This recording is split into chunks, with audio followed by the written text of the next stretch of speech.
Um, looking looking forward to hearing all of the great commentary that we'll hear from our wonderful panelists. And I'd like to ask our president, Aldrin Innes, to come on and kind of bring welcome and greeting to you. Again, thank you so much on behalf of the executive team here. Aldrin. Thank you very much, Eric. Happy Father's Day to all who celebrated it on yesterday. So glad to see so many of our young scholars who traveled to Las Vegas with us to celebrate our the 100 Black Men of America's 37th annual conference, where we also won Large Chapter of the Year, second year in a row. And this is absolutely due to the hard work of the men of this organization, but also the young people who we have the distinct honor to mentor, and in that instance, to chaperone. So it's so great to see their young faces, their smiles, them interacting with people from other chapters of the United States and in London. Thank you to all who are on this virtual celebration. It's a poignant one, I believe, and it's titled From Emancipation to AI. I'm personally looking forward to the discussion, especially as AI becomes more integrated into our lives, and especially what it means for Black people and how we're viewed in America and globally. I don't want to belabor this. I know we have a phenomenal panel. I'm looking forward to hearing them speak, engaging with them, and also hearing the voices of our young scholars, what they're able to gain from it, and the additional insight that they'll be able to provide as young people, our future. So I'll turn it over to either Dina or the panelists to get us started. Thank you all very much.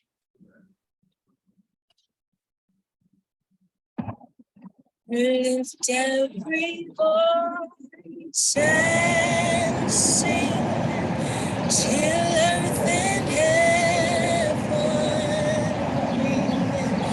ring with the harmonies of liberty. Let our rejoicing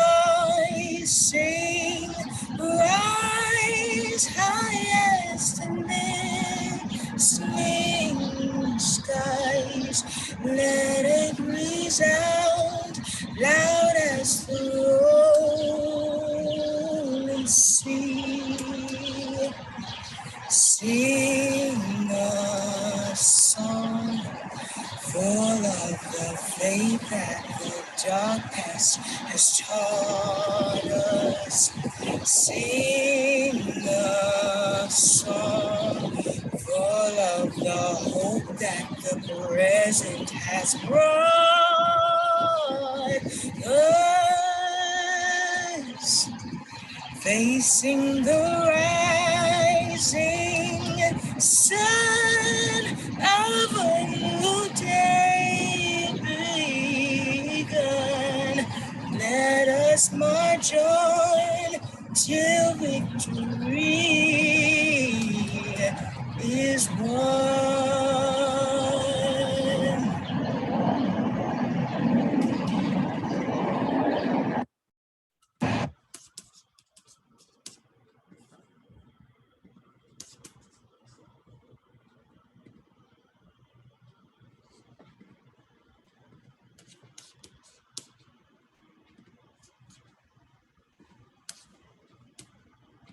I got royalty, extraordinary in my DNA. King, queen, soul. Sail across the river wide. Human trafficking. Out of sadness is strength. From the middle passage, watery grave. Out of broken is beautiful. Now property. Sell a body, but not a soul. Out of lies, yet we live. Say my name. Whipped with many lashes, out of the chattel shackles we shine. Undeniable, we are the quintessential anomaly. You try to cover your ugly with hoods, and when the light hits the truth. We understood, children. We see. We too want to rest peacefully on pillows of cotton. Say that again, Fred. What is the 4th of July? Celebrate your freedom while profiting from enslaving others. Your Constitution, your codes, your emancipation, your war. And slavery is slavery. Is slavery.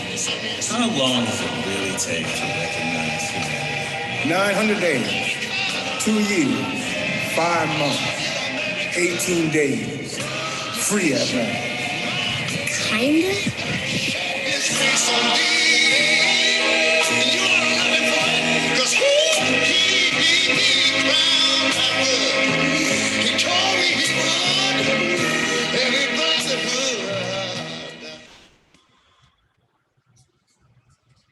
We're now going to turn this over to Brianna. Brianna, please come on.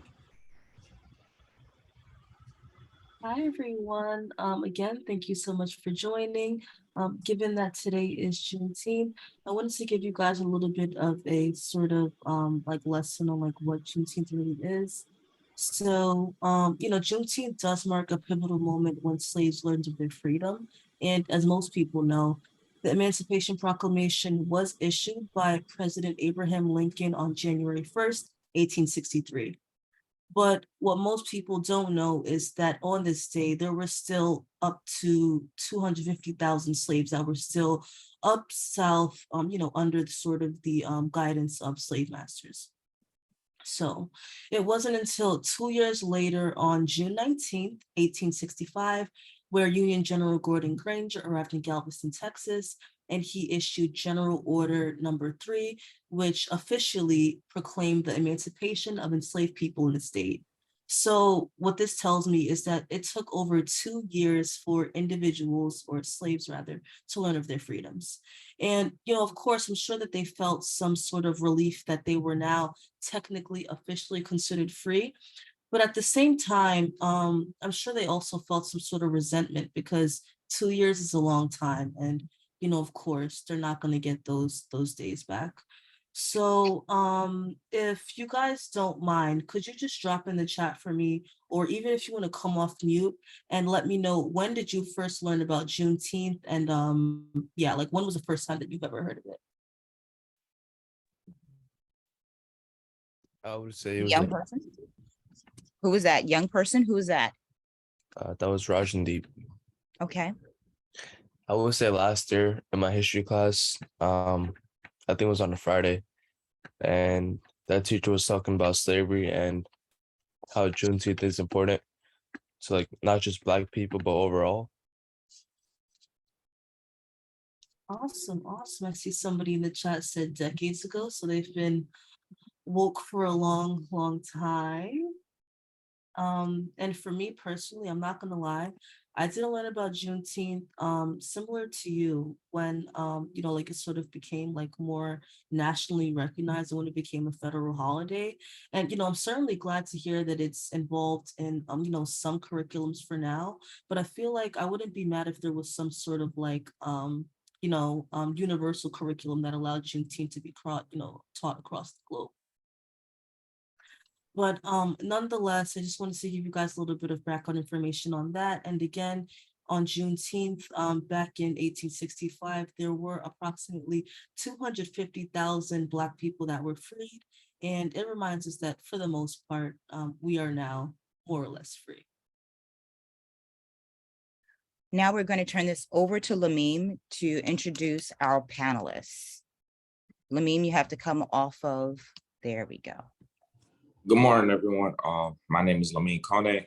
I'm going into my junior year, and I'm a current student at University of Buffalo, majoring in accounting. And I'll be introducing our 4 panelists. So first, I would like to start with Dr. Lee Baker, who is a professor of cultural anthropology and African studies at Duke University. He receives his Bachelor's of Science from Portland State University and his doctorate in anthropology from Temple University. He has been a resident fellow at Harvard W.E.B. Du Bois Institute, the Smithsonian National Museum of American History, Johns Hopkins Institute for Global Studies, the University of Ghana-Legon, the American Philosophical Society, and the National Humanities Centers. One of his many books include From Savage to Negro, Anthropology, and the Construction of Race from 1896 to 1954. And he also served as Dean of Academic Affairs. So we would like to welcome Dr. Lee Baker to our panel today.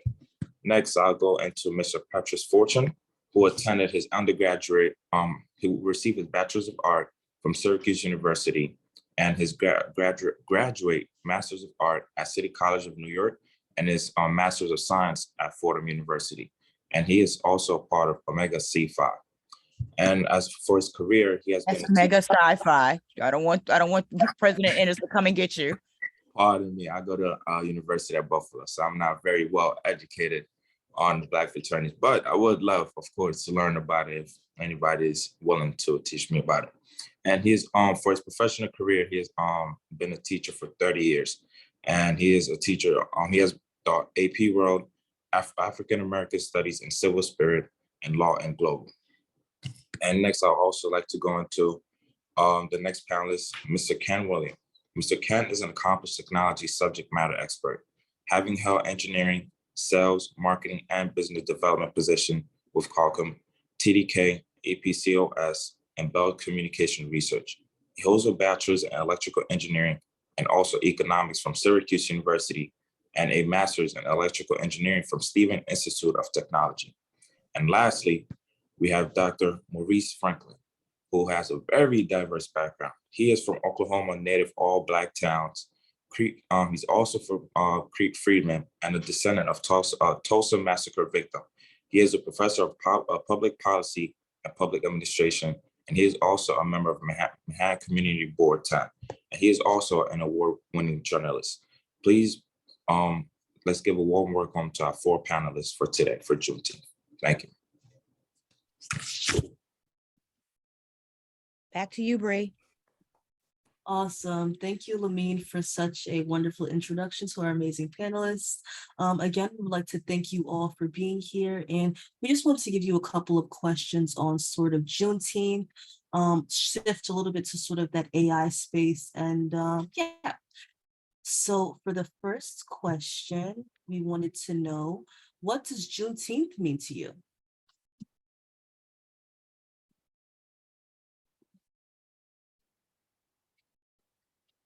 Don't all talk at once now. Anyone, anyone, if you can answer.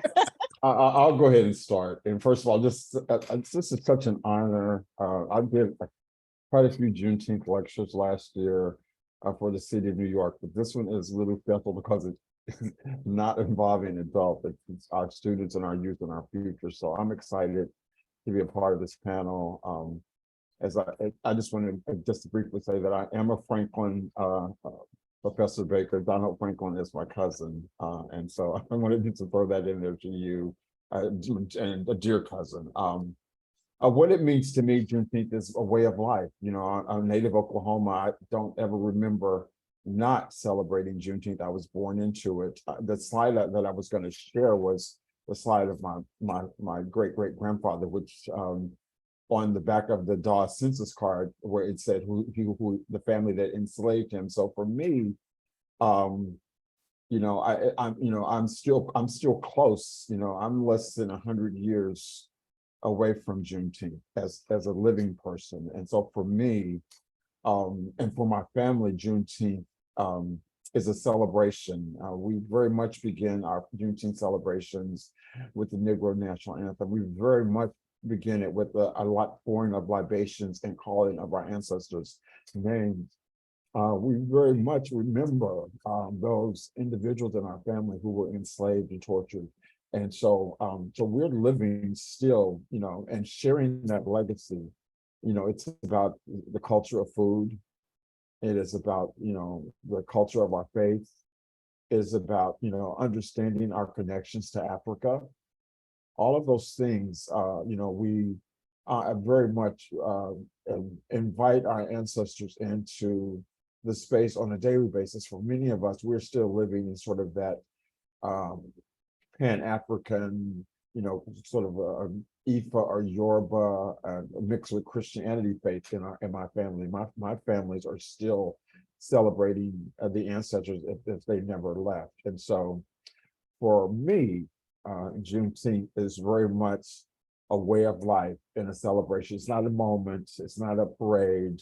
You know, it is an ongoing daily conversation that I'm having with my ancestors, remembering and understanding the brutality and the torture in which they lived, and also just celebrating the fact that even, you know, as Dr. Laura would say, when hope on hope was unborn, that the enslaved, my ancestors still believed that a better day was coming. So in capsule, I could say a lot more, right? But I'll say it later, but that's what Juneteenth means for me.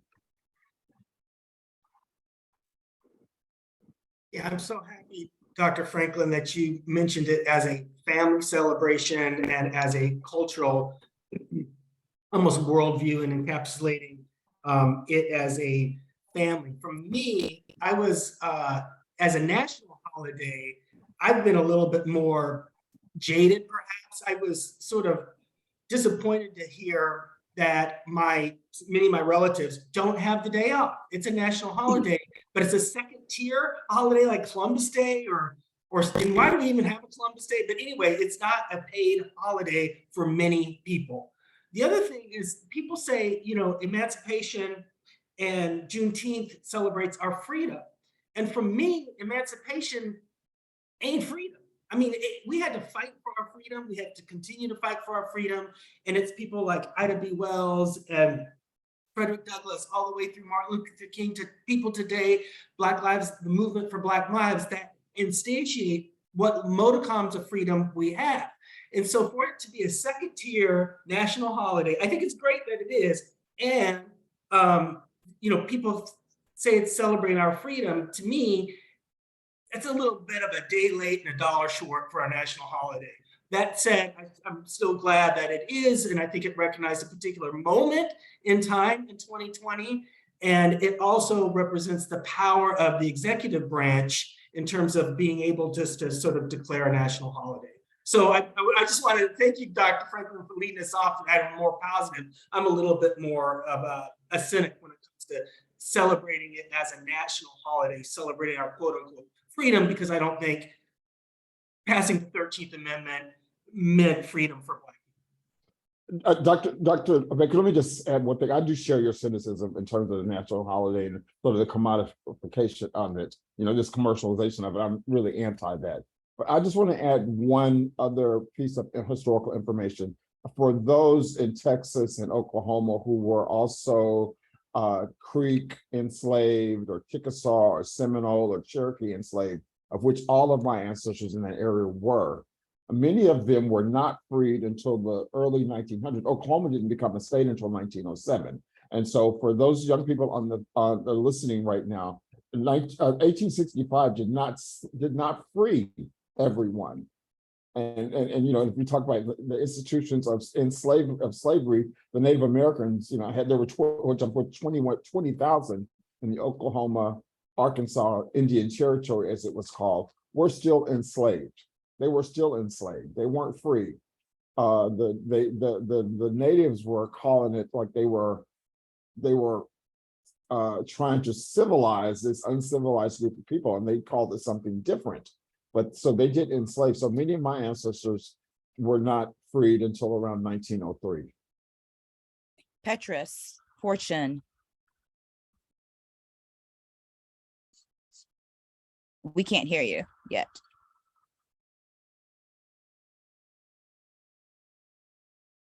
We can't hear you. Can you hear me?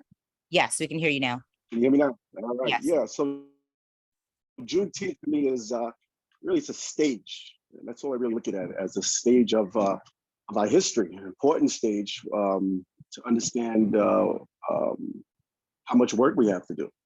Right. So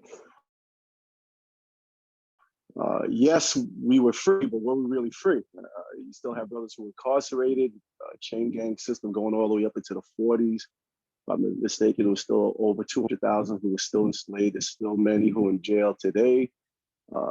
There's a lot of damage that was done to the community, continues to be done to the community, mental damage, enslavement of the mind. So to me, it's just a stage of the work we have to do in order to become a community. Ken. Yes, I'll echo pretty much what my last colleague just said.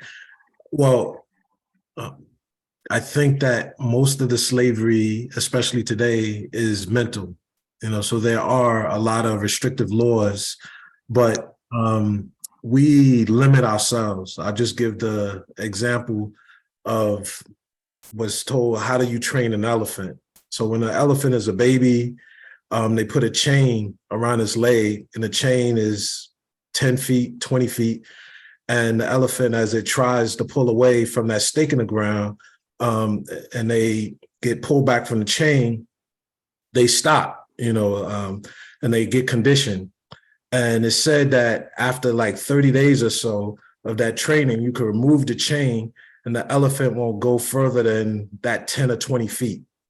And so I think that what Juneteenth represents is the mental enslavement, the conditions that whether we grew up under, that we limit ourselves. So I think it's great that we take this day and hear different viewpoints, but the chains are basically what we impose upon ourselves, and that's what we have to break through.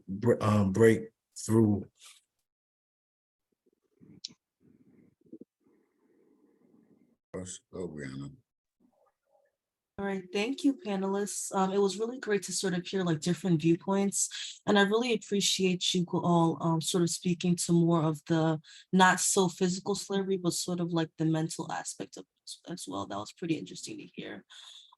So to dive into sort of the next portion of our questions, I just wanted to sort of mention that, you guys sort of touched on it, just as like newly freed slaves sort of lacked the resources and support needed to like fully be contributable members of society, right? I think it's safe to say that many people, even today, still at this point lack, like resources and specifically access to technology needed to fully participate in the digital age that we're diving into rather quickly at this point. And it's clear to see that, this digital divide can have pretty significant consequences.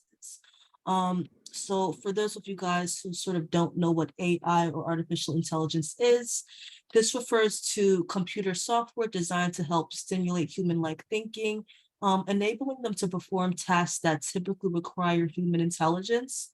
And I feel like at this point, almost everybody on this Zoom call has had AI in their lives at some point or once. If you have a phone, I'm sure you have access to Siri, you ask her questions sometimes, and she gives you a pretty good answer. I know some of you guys even have Alexas in your home. I'm trying not to say it too loud because I'm probably going to wake mine up. And even at this point in academic settings, we have literal search engines that allow you to do research, sort of get complete literature reviews, which would typically take you hours to go through all these different articles. You can literally just put in your look it up, and listen, you have access to all these different articles along with summaries as well. So to that point, the next question I would like to pose is, could artificial intelligence potentially become a new dividing element between those with access and those without, similar to the historical racial divide between Black and white individuals? So I'll begin. I just want to correct something. So the resource question after 1865,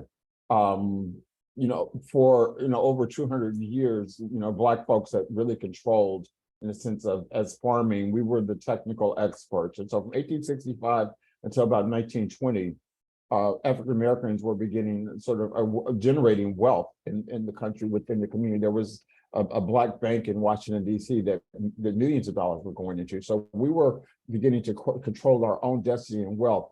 It was, somebody says I'm coming a little choppy, so I hope that you can hear me, but it was Jim Crow era and the Reconstruction era that begin this sort of what we see right now, this wave of white anger and racism generated towards African America. We're in that same cycle right now. And so I can look to the land ownership. There were 20,000 enslaved that were really recently freed in Oklahoma, and 2 million enslaved recently freed in Arkansas. And there was, 3 million acres of land owned by Black folks, controlled by Black folks in Oklahoma, and 3 million acres of land owned by those controlled, 1 million in Georgia. So we had that control, and we were generating wealth as a community. It was the racism and that fighting back that took some of that away. So just to correct that part of the record, in terms of AI and what it can do, as a professor, I think that there are some opportunities and advantages, certainly for my students. I see the opportunities to query and to become smarter quicker in terms of learning and reading and absorbing information. But what we learned through COVID, and many research articles I've written on this particular topic, what we learned was that we did not have the same access to the technology in our communities. And so I think access will continue to be a challenge that we'll have to overcome as a community. It's an ethical concern for me as a professor, but understanding my students and how they write now as compared to what throws up, an AI and Chat GPT. I'm pretty adept at trying to figuring that out quickly. But I do think that there are some ethical considerations that we have as those of us who are in that space have to consider. But there are some opportunities to quickly advance in terms of knowledge and skills.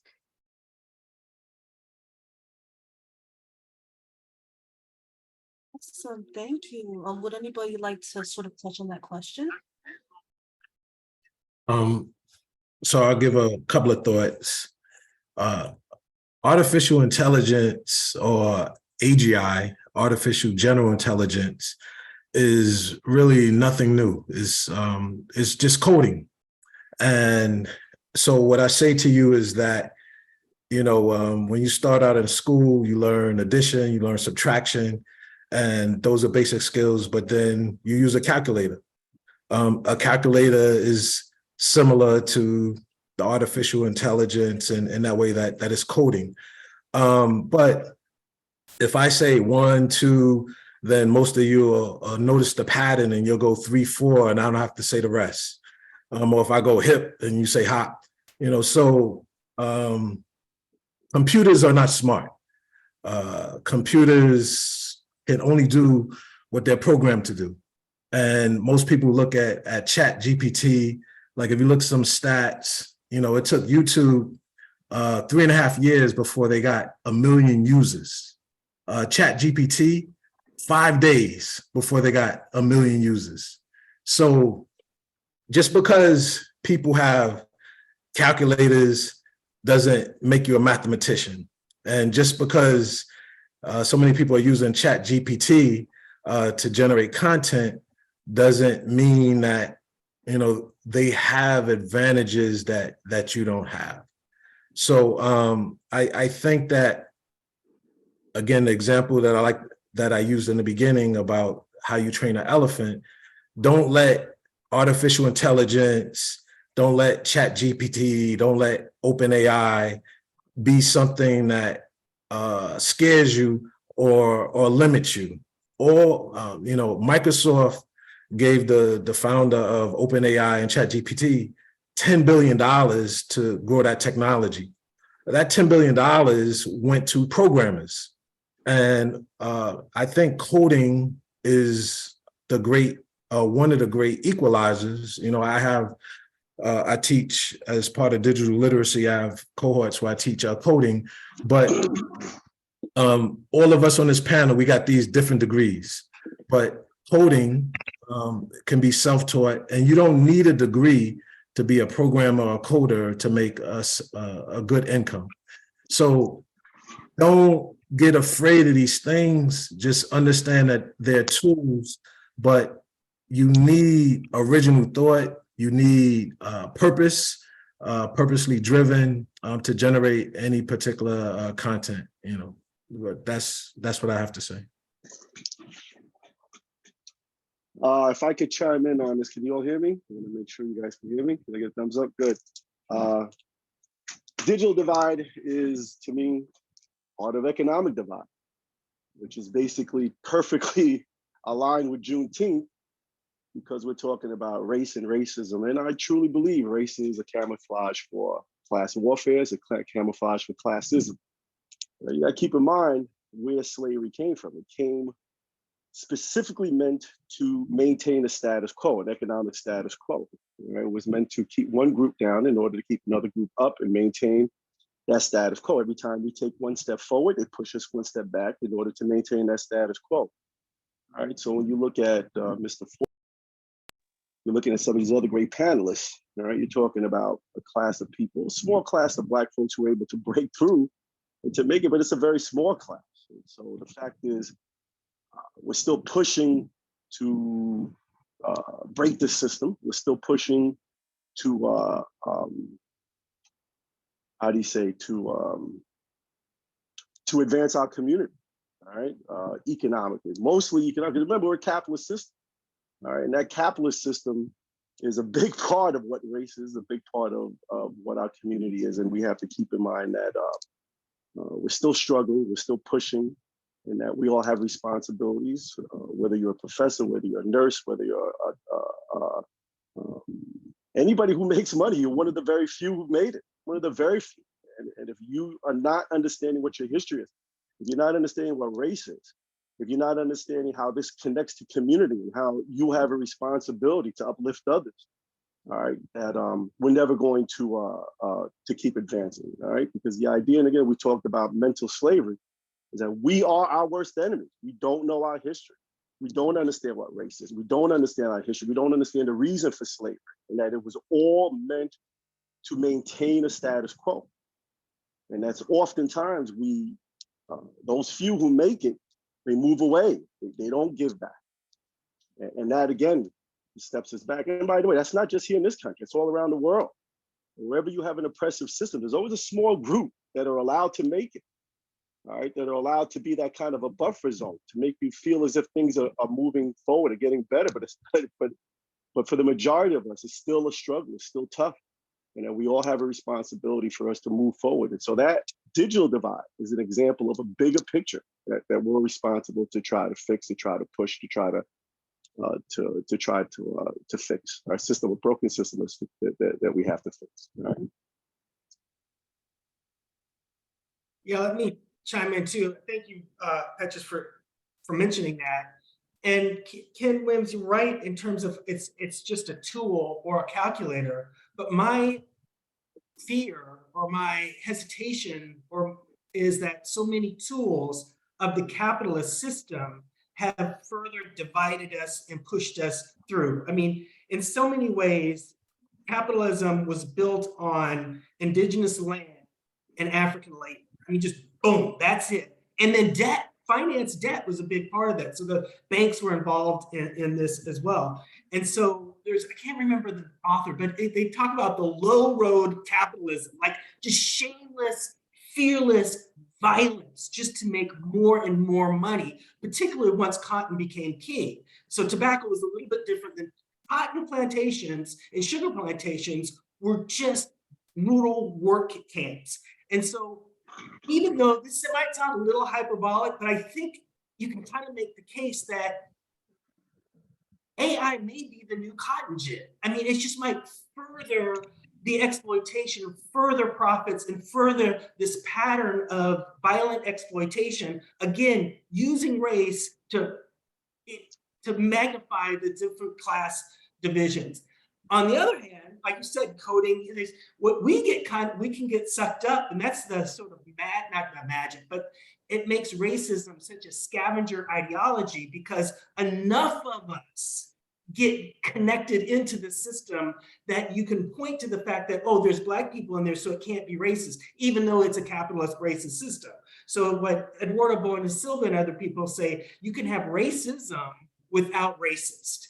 And that's, again, part of this almost diabolical capitalist system.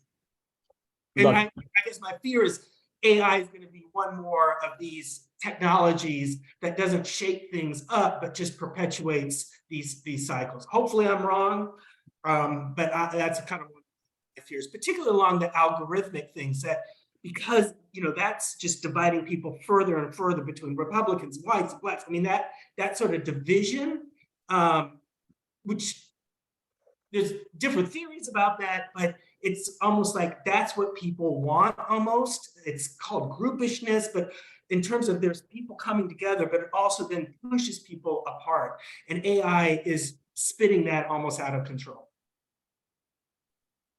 I think that, Dr. Baker, I don't think that you're wrong. I think you're being cynical again, but I do think there's an argument to be made on what the benefit or impact of homogeneity or cultural homogeneity can do for people who've been oppressed, particularly people of the African diaspora. I think that we had a glimmer of what that might look like from 1865 until around 1920. We could see sort of glimmers of Black wealth being created. We could see, sort of these communities that were growing up, all Black towns around the United States. And we had Booker T. Washington coming into, Tulsa, Oklahoma, into Boley and calling these places, Negro Wall Street. That's what he described them to them as. But you could see where individuals that had technical skills and educational skills. My cousin, B.C. Franklin had gone off to law school and come back home, to practice law, in Oklahoma. So you could see these glimmers of Black wealth beginning to be created and generated, and where money was spent within the community. And so I think that, even in sort of this cultural, economic apartheid system that we see right now, that we're living in, that for all of our young adults, that there are examples, there have been some historical examples of where you saw, new technology or the use of old technology benefit our communities in ways that had the elements of sustainability and resilience.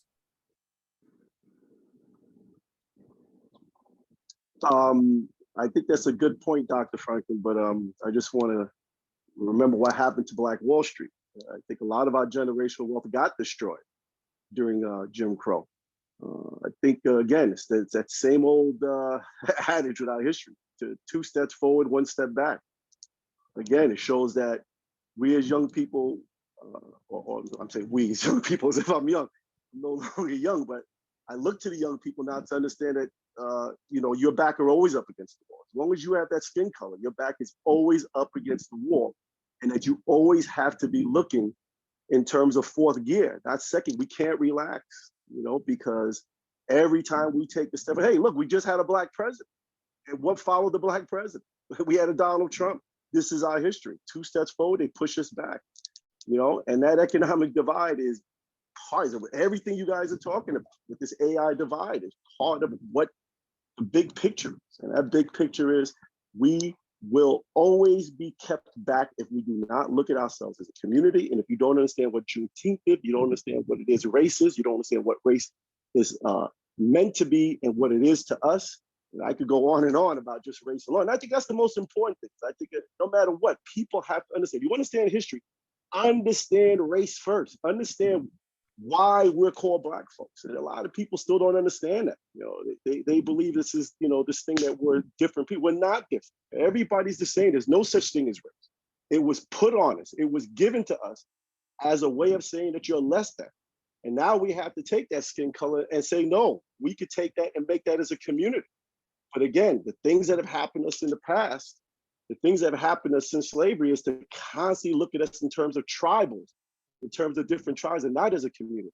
And we have to bring it together in order to close that gap, right? But, again, I really believe our, in terms of generational wealth, I think we're still trying to build on. I think everything that we did, I thought segregation in a lot of ways might have been helpful in a lot of ways in terms of gaining a generational wealth. And again, they saw us taking a step forward and they pushed us back, all right? So again, do you know your history to understand where we are as a broken people? But at the same time, to understand how we've been broken is to understand how great we are. But every time they broke us, we find a way to keep pushing forward. So that's the beauty of our history. As broken as we are, because our back's always against the wall, we do amazing things.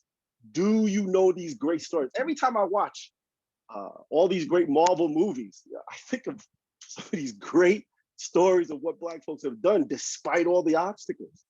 And those obstacles still continue. Your generation now has to deal with this new obstacle of this generation, but it'll never happen until you understand what is Juneteenth, until you understand all the sacrifices that were made, until you understand every step from before Juneteenth to mass segregation to generational wealth to how it was. You have to know it all. Do you master your history? Because history helps you explain where you are now and it helps you with the future. I think that's a great argument for, and perhaps you're making the point that Marcus Garvey was making in 1921, is that, is our army big enough? Do we have are we united? And V.C. Franklin in his autobiography, as he's describing the massacre, he's sitting there in the front porch of his law office and he's going, the thing he gets excited about, and he says it, and I'll try to say this in my cousin's voice, he says, they fought back. They fought back. That was what excited him, is about seeing this unity of Black folks. And so what's the lesson that we can learn 100 years later? We're seeing the Black Lives Matter movement, just the advances, that we see these young folks on the streets beating their chests in LA, on this front line, willing to die for this cause. And perhaps what we see after that is, sort of this insertion of, people who are metal and going to, the Antifa people, other people that will sort of separate and divide this movement. And so what are the lessons that we could learn from, the 1920s when, W.B. Du Bois was calling Marcus Garvey the most dangerous man on the earth. And he did say that because he was going to go meet with this KKK man in Kentucky. But on the Black Lives Matter movement right now, so what are the lessons we've learned about, sort of this divide and conquer? We can't live like there's a haves and have-nots. We have to live like we're all of both as a community. So to me, those are some of the lessons, and that's perhaps the counter argument, but in agreement with you, we have too many, divisive things that can separate us very quickly.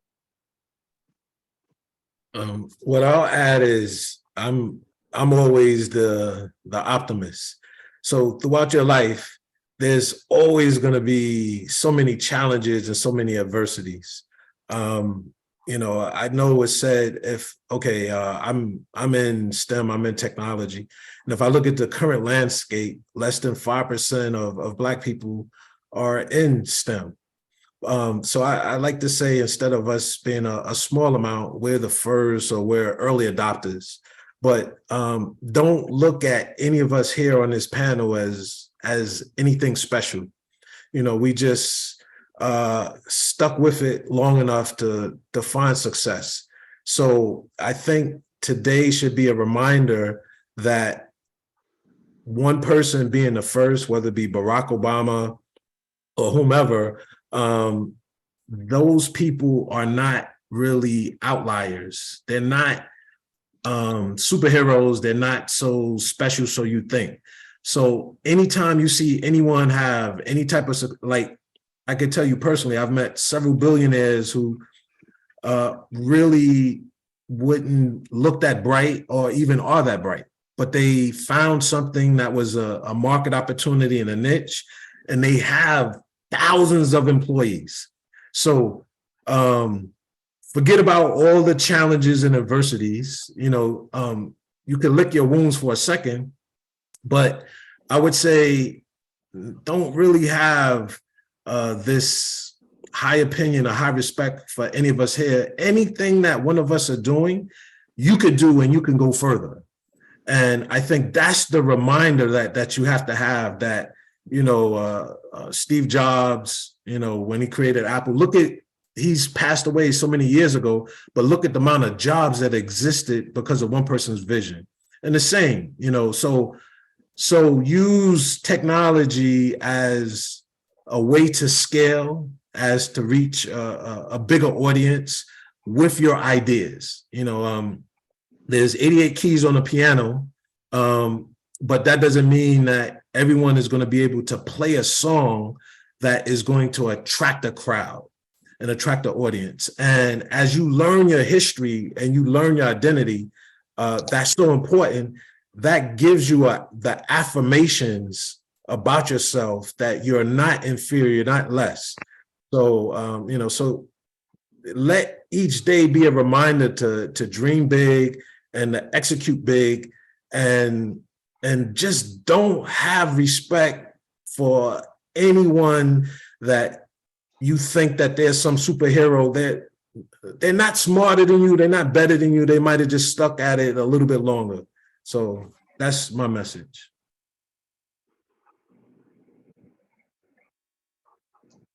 Awesome. Thank you so much for such detailed and just really amazing answers and sort of friendly banter going back and forth. I was going to ask a question that I sort of had like pre-populated, but we do have one Junior 100 member that asked a pretty interesting question. So Elijah asked, is being Black a mindset? Whoever wants to answer that question, feel free to start it off.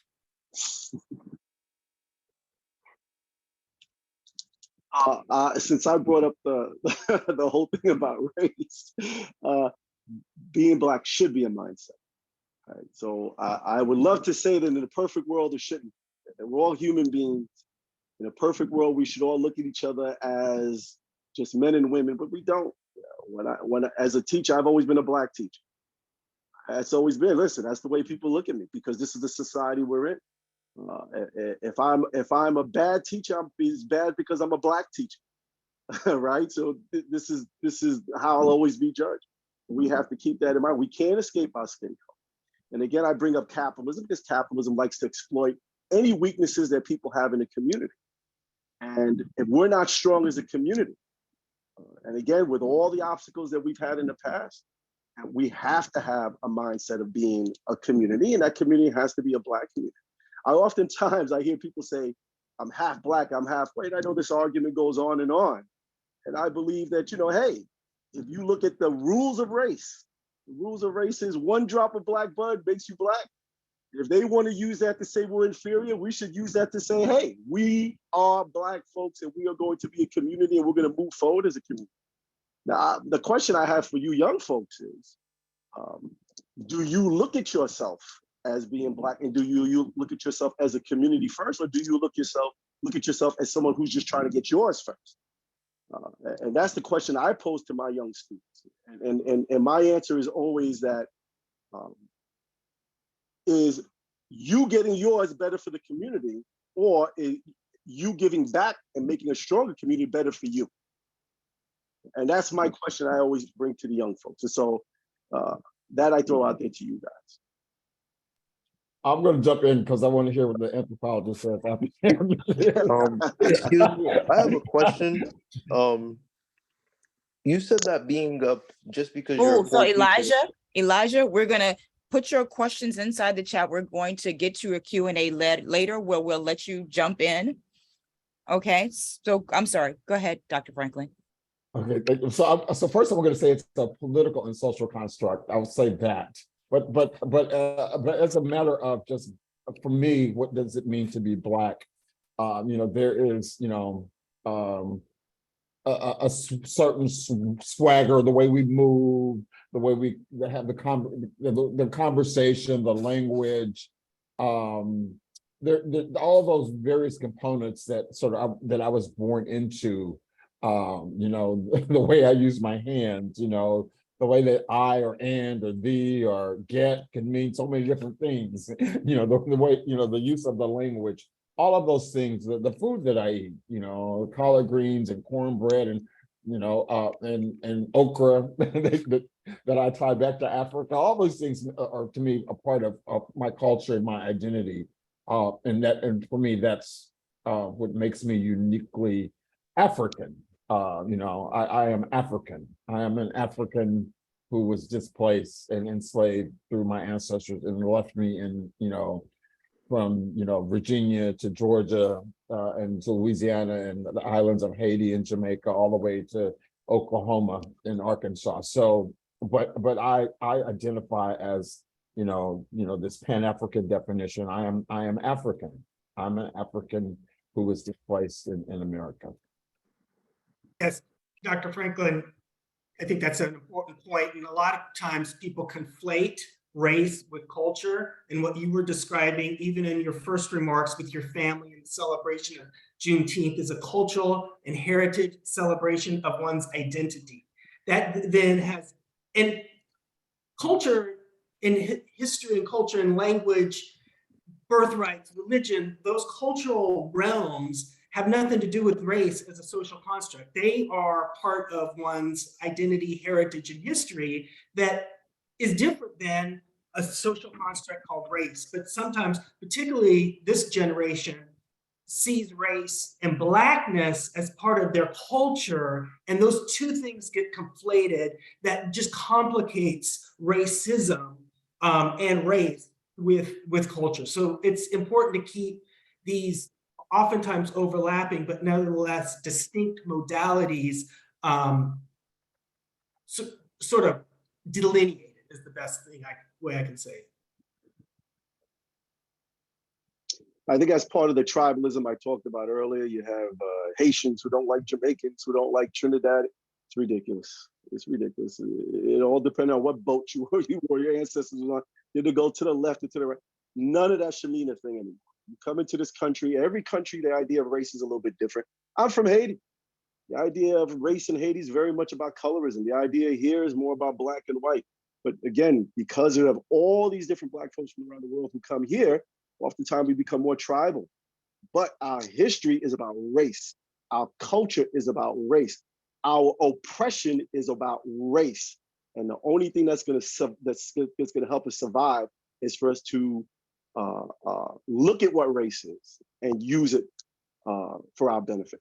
And that is to unite us as a community. And that's the thing, we don't have a community yet. We really don't. We have many communities.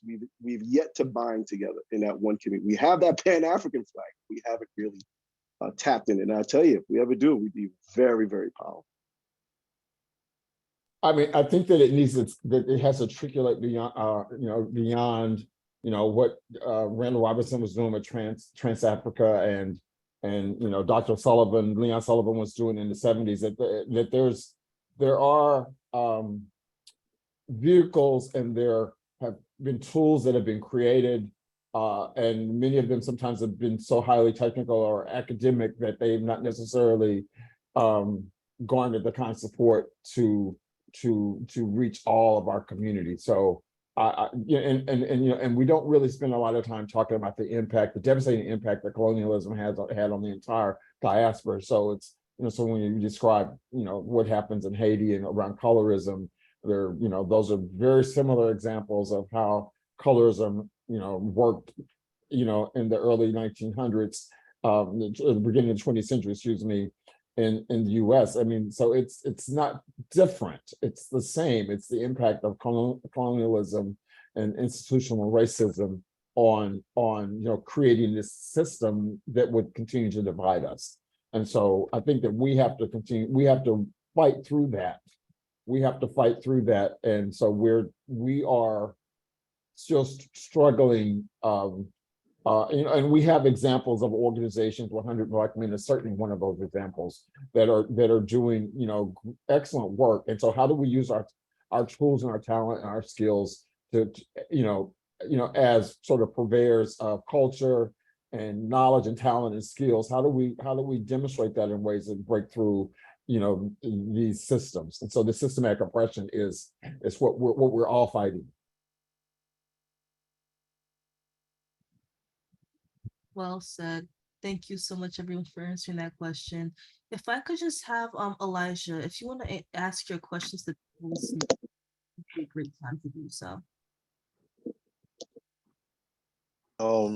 It was more of a comment and a question, but it was like, you said that if you're a bad teacher, they're gonna say it's because you're Black, but like, if you're a bad teacher, then you're just bad at your job.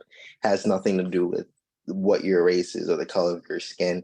And it may be that way to some people, but when it comes to a student is going to look at it as what it is, just you not giving them the education that they desire.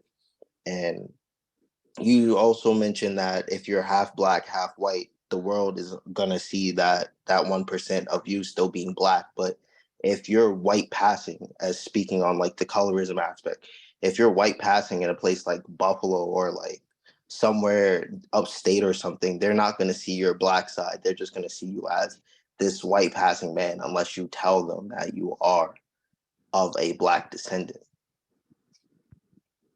So you made my point. You just made my point.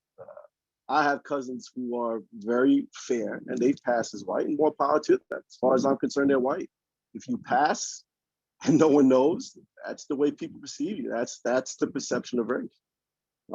And I really hope that you're right, that if somebody sees me as a teacher, as being a bad teacher, that's only because I'm a bad teacher, I hope. But I've seen my experience. I've seen people stop going to certain stores because they're Black stores. Wait a minute, would you stop going to all white stores if they were? No, you wouldn't say it in the opposite. You wouldn't say it in the opposite. So if I had a Black shoemaker who did me wrong, I've heard people say, I'm never going to a Black shoemaker again. If it's a white shoemaker, well, most shoemakers are white, so you can't say I'm not going to go to a white shoemaker.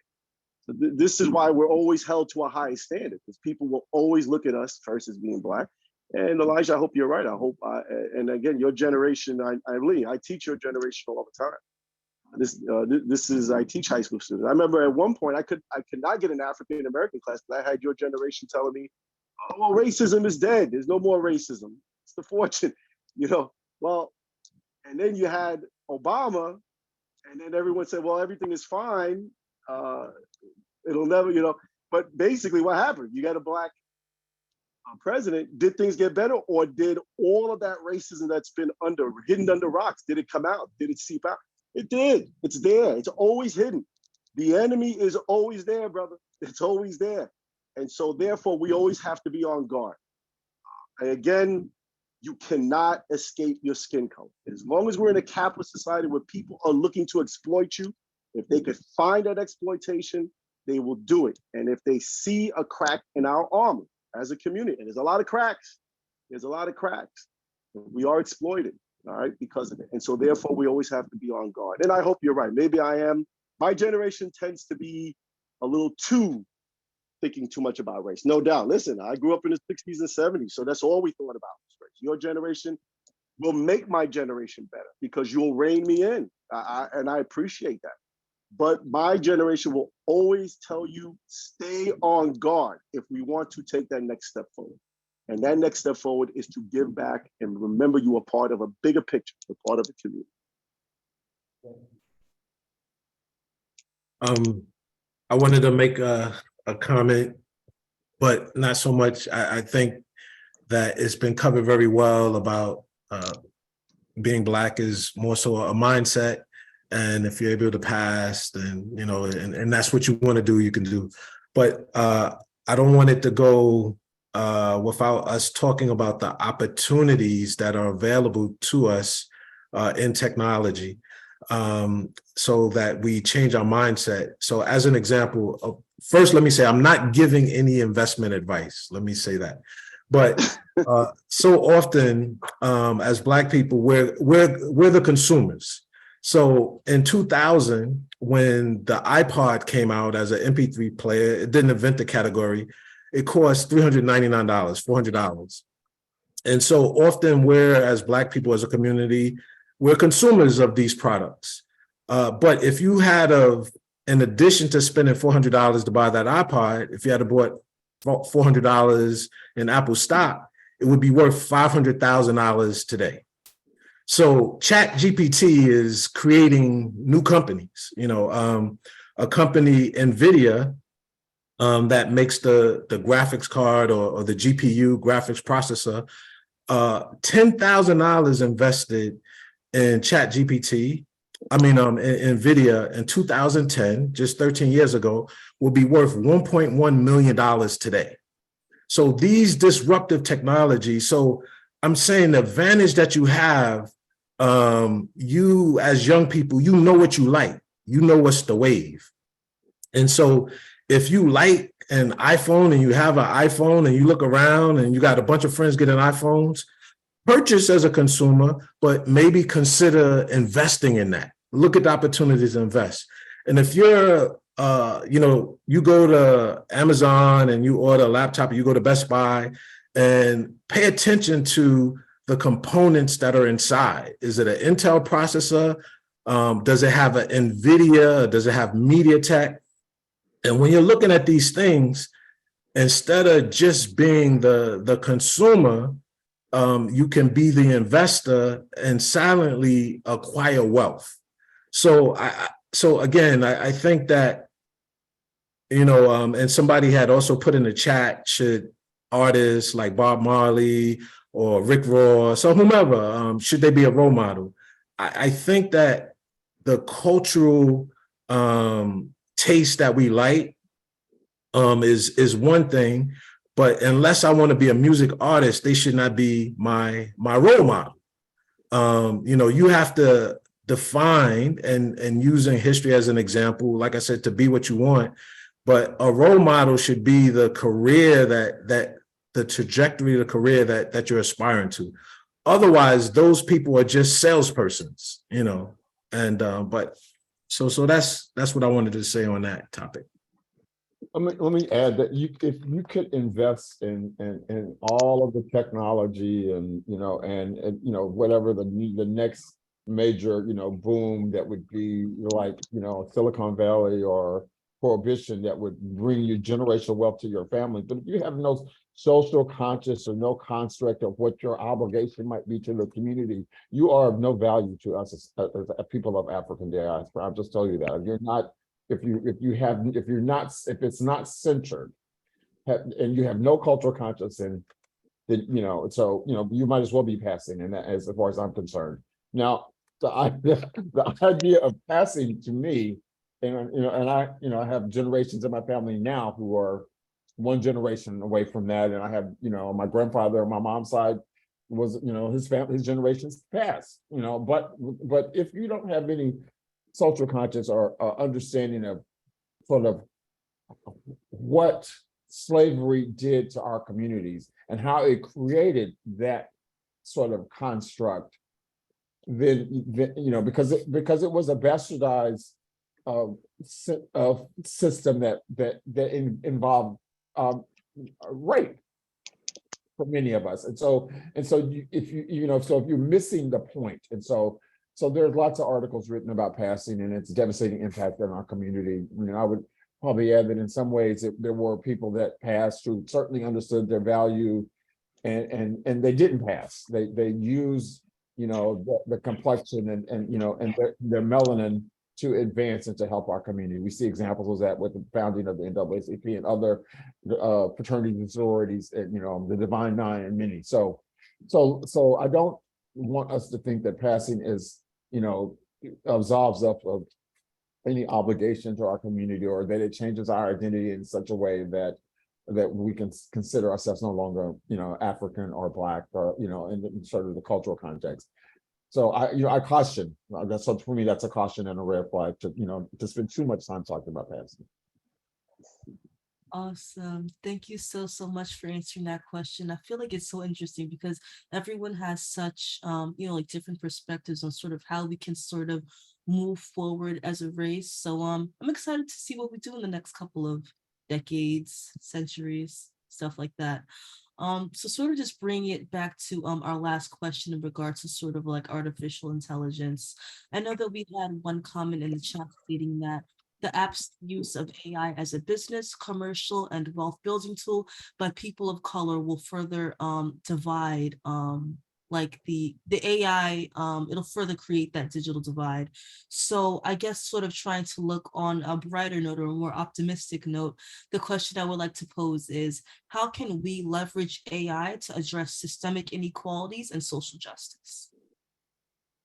Can I jump in there? I think that just to also continue what Mr. Williams said about investing, I thought was great. I think for young people, I think it's important to look at the history of hip hop.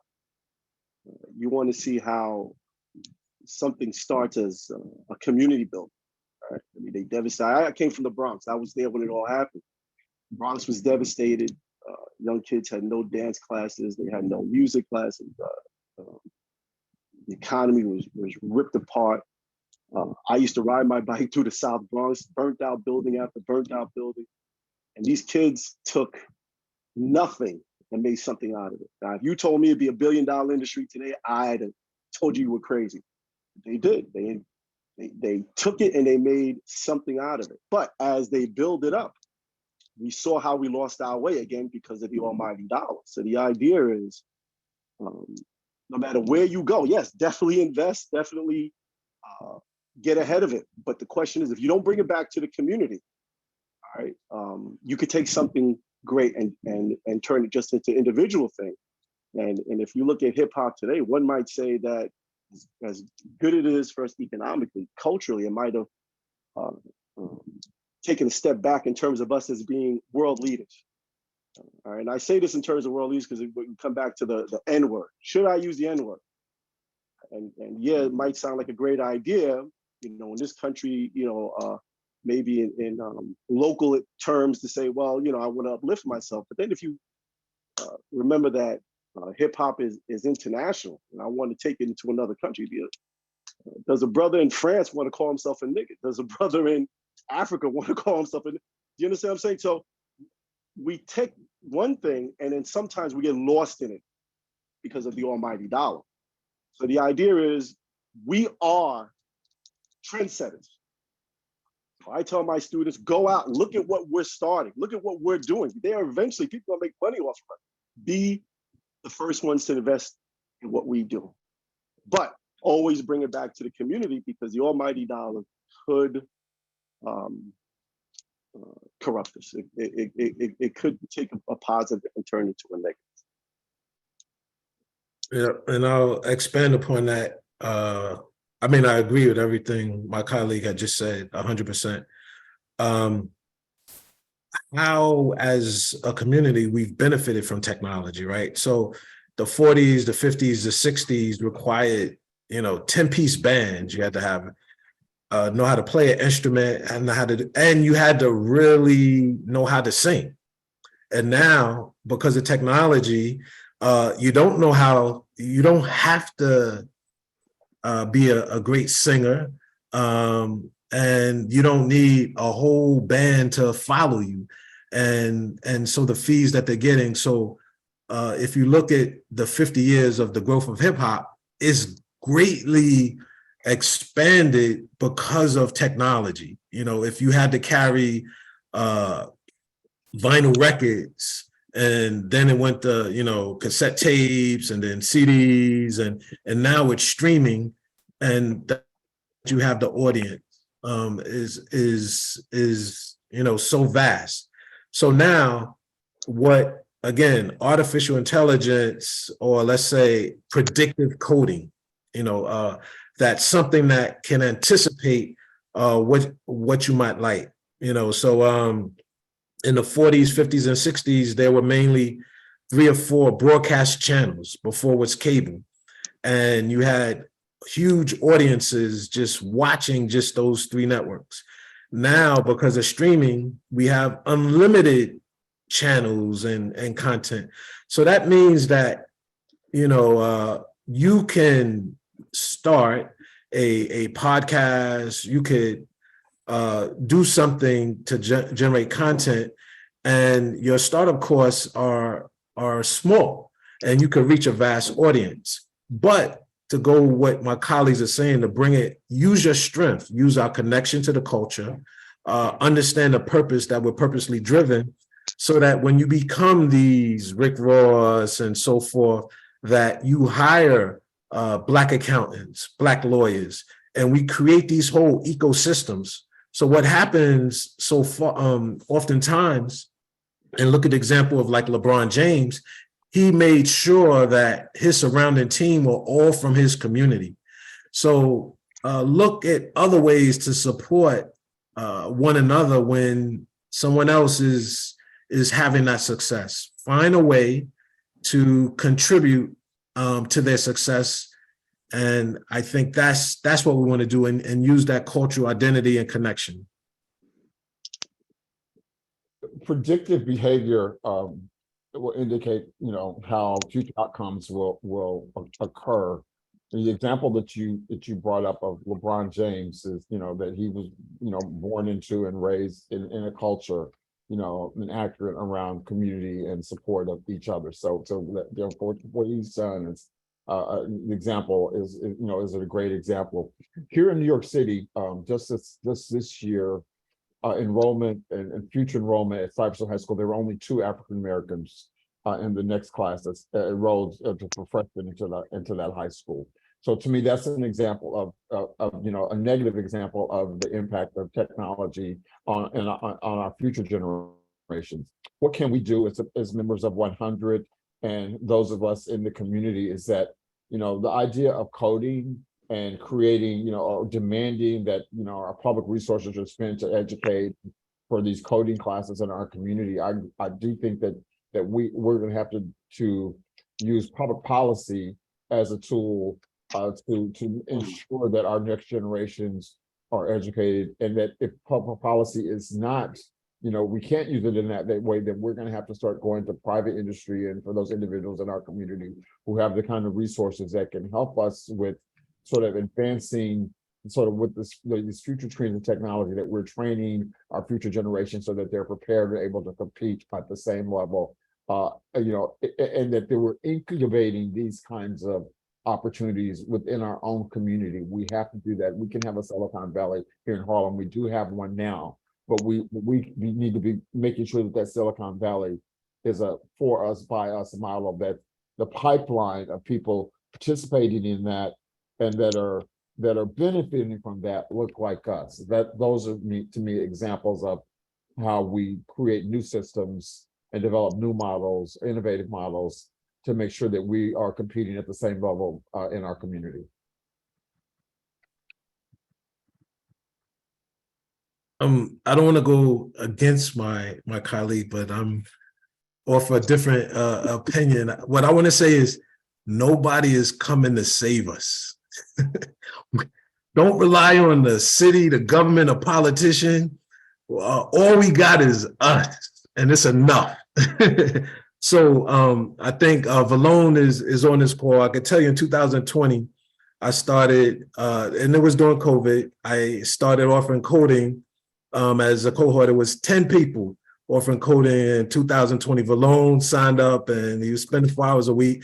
And again, not to say that you have to become this coder, but it's to break the psyche that you could do whatever you want. It was something that, it's hard and challenging. So if you could do this, but 10 people in 2020, and then 2021, last year, 116.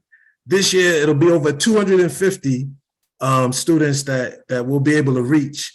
And I'm, newsflash, I'm not this great coder. There's people far nicer than me, but I want to give back. I know who I am. I know how I came up. And so I'm just trying to set an example. And, but if I waited for some funding or for somebody, coding is not my day job. I had to learn how to code in order to teach it. So today, all of us are free. We can do whatever we want. We don't have to follow no rules. We don't have to respect no institutions. We can get it. So it's an exciting time to celebrate.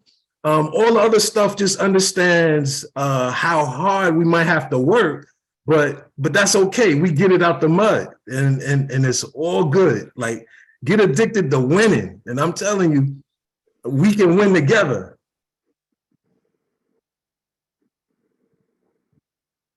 For sure. Thank you so much for that. Couldn't have said it any better. I just wanted to thank all of our wonderful panelists for your willingness to engage and, of course, a meaningful dialogue. I don't think you let Dr. Baker answer the question. Did you want to answer? Yeah, I can answer this quickly, maybe perhaps with an example in terms of the technology and leveraging it for empowering our community. So I've been somewhat involved, maybe I'm a regular talking head with Tavis Smiley's KBLA, which is his new radio station, which is not about LA. It's really about sort of the Black diaspora. And you get callers from Jamaica. It's like a worldwide Black community. But taking what used to be like an old technology radio, but then leveraging the show through every social media platform. So it's just a different type of business model trying to bring us together, again, using predictive analytics and using all the technology. But what's kind of impressed me is that the distance, like you no longer have to be a local radio station. You can use that kind of old technology, but literally kind of broadcast around the world to generate both money, but also an intense sense of community. And, one could argue that that radio station helped bring people together and elect Karen Bass, the new mayor of LA. I think people have pointed to that as a way of particularly also generating financial support for her, which was not just in LA, it came from all over. So that's just one example, I think, heading in the right directions where we can leverage technology to collapse space to then bring us together in sort of new and interesting ways.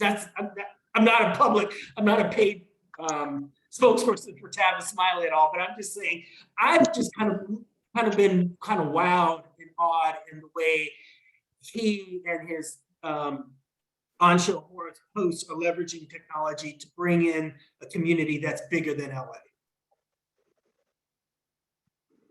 Great. Thank you so much for that, Dr. Baker. It was great to hear your viewpoint. Yeah, I just wanted to thank you all for sort of sharing your ideas on the significance of Juneteenth and more or less talking about how we can not only use AI, but technology as a whole to sort of foster a more inclusive, diverse, and just society across the world.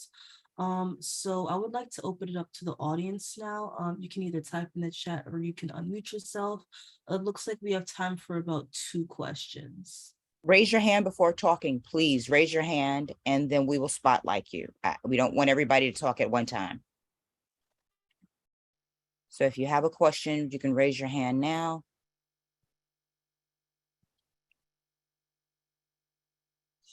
Wow, everybody is really comfortable. They're like, whatever you guys said was great.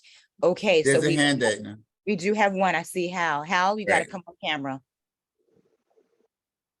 Hal, can you come on camera? Hal Harris. Okay. Yes. Sorry, I was on the phone with the congressman's office up here in Pennsylvania, trying to confirm for community needs assessment form. My question, first of all, let me thank all of the panelists. I definitely appreciate all of the information that you shared. We are right now grappling with some AI issues up here. I've been elected president of the Rotary Club, but when I say grappling, it's whether or not we utilize AI how do we use AI to our benefit? A grant application came up and we put in the parameters of the grant application and our responses there too. And this thing kicked out a 15-page grant application in 3 minutes. And it was one of the best grant applications I've ever read. The only problem with it is it's not really true to what we want to do. And I have some problems with it because the integrity of it, it's not our grant application. It was what was kicked out from AI. So my question to you, learned gentlemen, is, what is the integrity quote in utilizing AI as we go forward? And does it undermine what we do as a people if we utilize it? So I would, yeah, sorry. I'll be trying to be as brief as I can. So the issue of ethics and integrity are, I think, going to catch up to, and sort of a framework and parameters are going to catch up to AI very much the way they did with the drone industry. The drone industry has been around for about 25 years. It took a while for the federal government and business industry and universities to catch up with that. So I think we are going to have to rely at some point just a little bit on self-governance and personal integrity and ethics until we come up with some policies and some different recommendations. But even with that being said, perhaps as an institution, what are your cultural values, and sort of your guiding principles? I think you answered that question for us, or at least for me, and how that didn't meet your own institutional framework for integrity and ethics. For those of us who are, I think we're going to grapple with that until we can come up with that as a society. We're not there yet. Everything I know about AI, and I know very little, but the one thing I do know is that we're never going to stop it. It's here to stay. There's nothing we can do. So let's get ahead of it. The principal issue scares me, again, because of the cracks in our community. This is why leadership now is even that much more important, why morals is that much more important, why unity is that much more important, why integrity is that much more important in our community. So that's the tough part, but there's no stop. As a teacher's driving me crazy as a teacher. I mean, these kids are writing up essays like crazy using AI, and I have to stay on top of it. But that's the thing, you just have to deal with the issues as they come. But there's no stopping it. So we have to at least benefit from it. So how do you differentiate between something that somebody's utilized AI for and what they've actually written themselves? How do you distinguish that? Especially, that's my question to you, Pep, and the Duke professor, Dr. Baker. Well, one thing we might want to do, talk about investing in trends, invest in the manufacture of blue books, because they're coming back. Remember the blue books? Yeah, the Cliff Notes, right? But I think the ethics, for me, it's been a bit of a challenge. I teach a design class, and so the students were very much into it. And they kind of agreed that they were going to cite their sources and say what was generated by AI, what was not, but it didn't happen.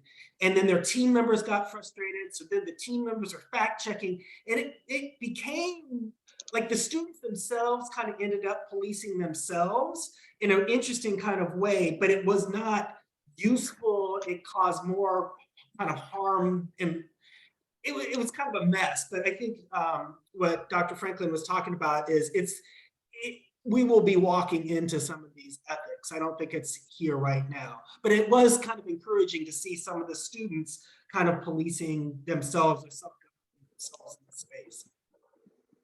But yeah, I think a lot of the essays are going to be in class written essays, because that's going to be about the only way you can ensure that that is their original.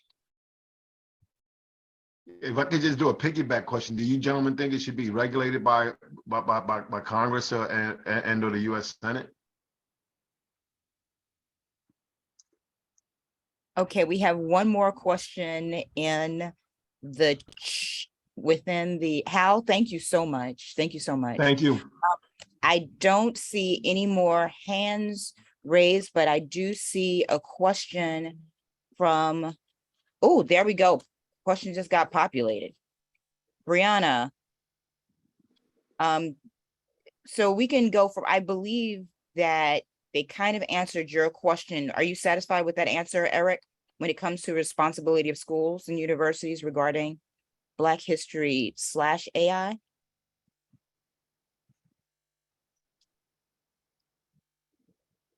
So Eric's question is, what is the responsibility of our schools and universities regarding teaching Black history / AI? Yeah, I'm concerned that two things. One, I want to know what our professors think about how AI plays into teaching about our history, going back to emancipation and AI. And also, are we lulling ourselves into our student population not being as, I was going to say, I don't know if bright is the right word, but when you don't have to work hard to get stuff, I think we become squishy as a population.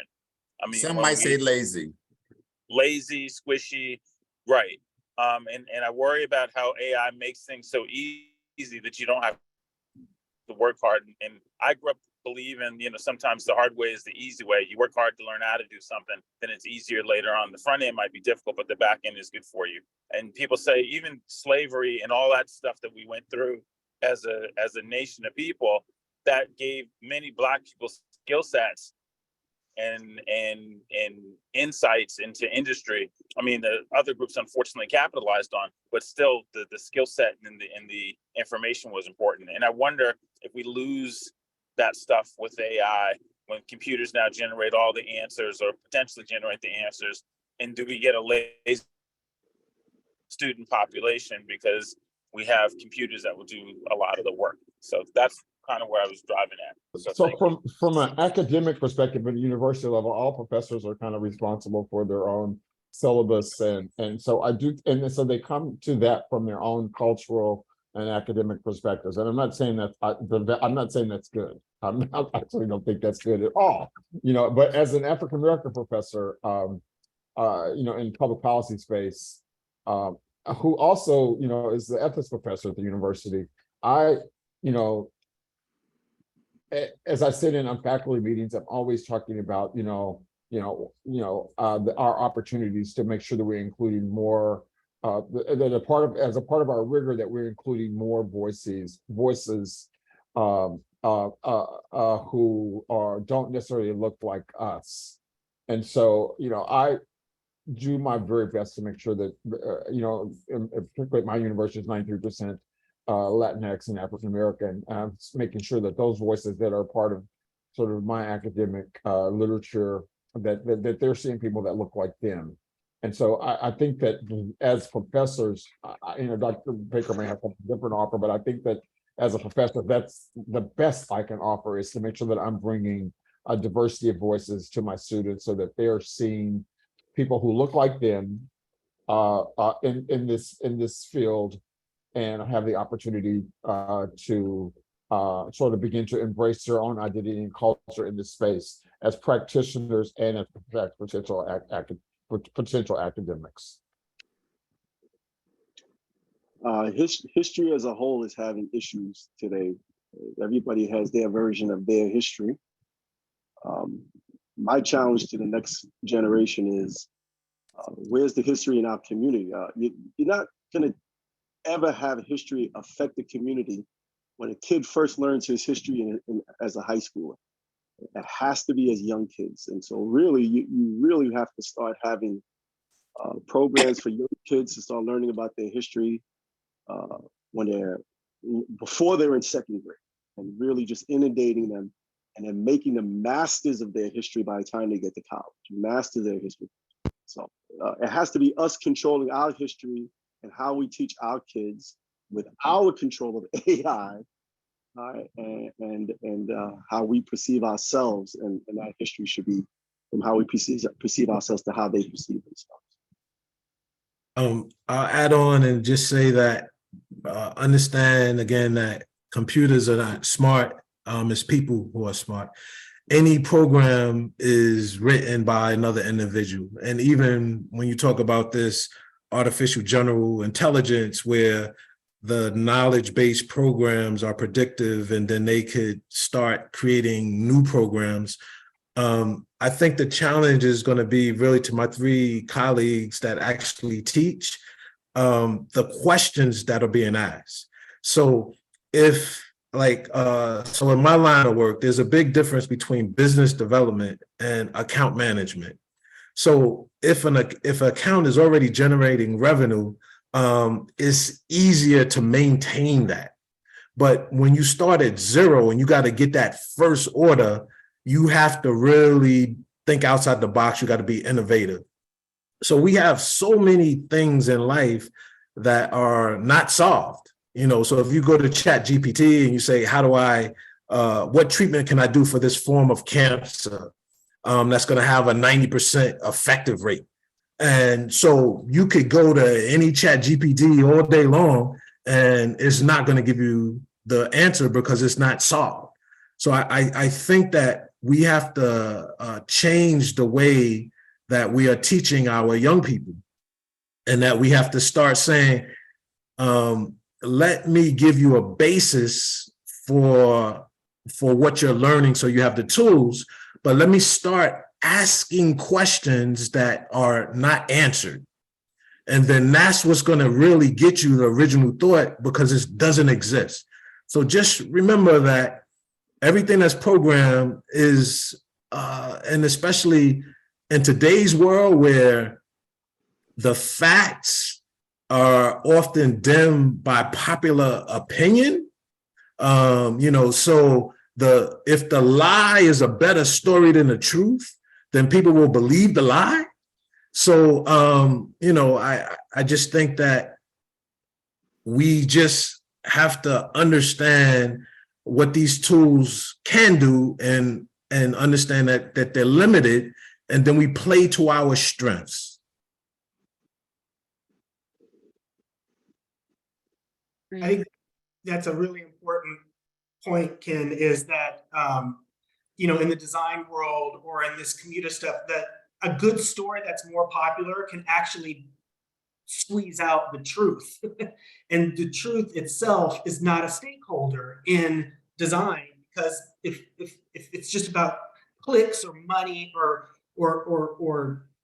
traffic being driven, sometimes the truth can be a hindrance to that. And so in a weird, really weird way, we're going back to the mean, because for most of human history, religion, folklore, mythology drove big decisions by governments and stuff. It's only since the Enlightenment, the 17 and 1800s, that rational choice and evidence drove decision making. So in a kind of an eerie way, we're reverting to the mean of human history, where it was just a good story that drives decision making. And one of my fears with this predictive analytics is that, and we can just even see with the former president, just telling a good yarn motivates people. And I just think we have to just be mindful and intentional about enabling truth to stand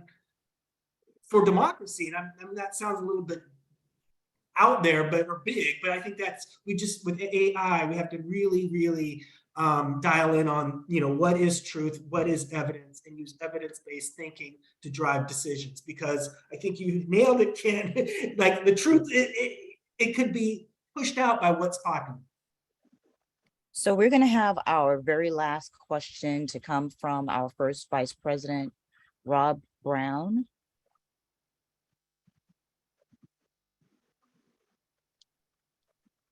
Good morning, everyone. I apologize for being late, and I got on the end of this AI discussion. And my question, I just wanted to understand that whether or not we're talking about a concern with AI when it comes to academics, or are we talking about a concern with AI when it comes to human existence as we see forward? And I ask that question because I truly believe that even though we want to do things the old-fashioned way,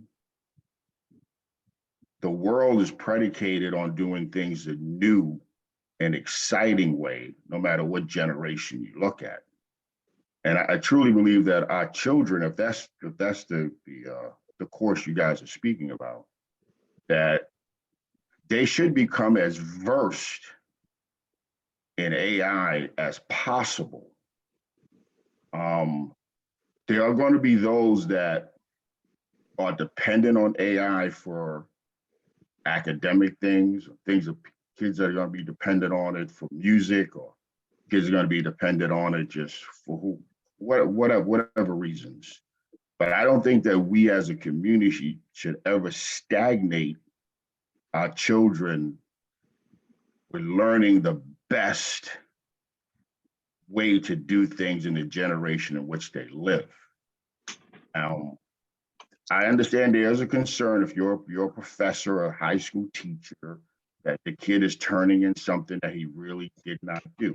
And someone did say, and I believe it's a guy who I think it's Baker, he did say it may come down to the point, like when I was a kid, we had to produce in the classroom. If we turned in, we had a professor, when we turned in our essay, we had to write a 1 or 2 paragraph put on top of that essay to make sure that we knew we actually studied. We didn't just look in a book and copy paragraphs. That's something for kids who are concerned about it academically, and that may help some. But I don't know if that makes sense. I'm not in that field, but I do believe that we should encourage our community to use what's current, what's best, and what's forward thinking.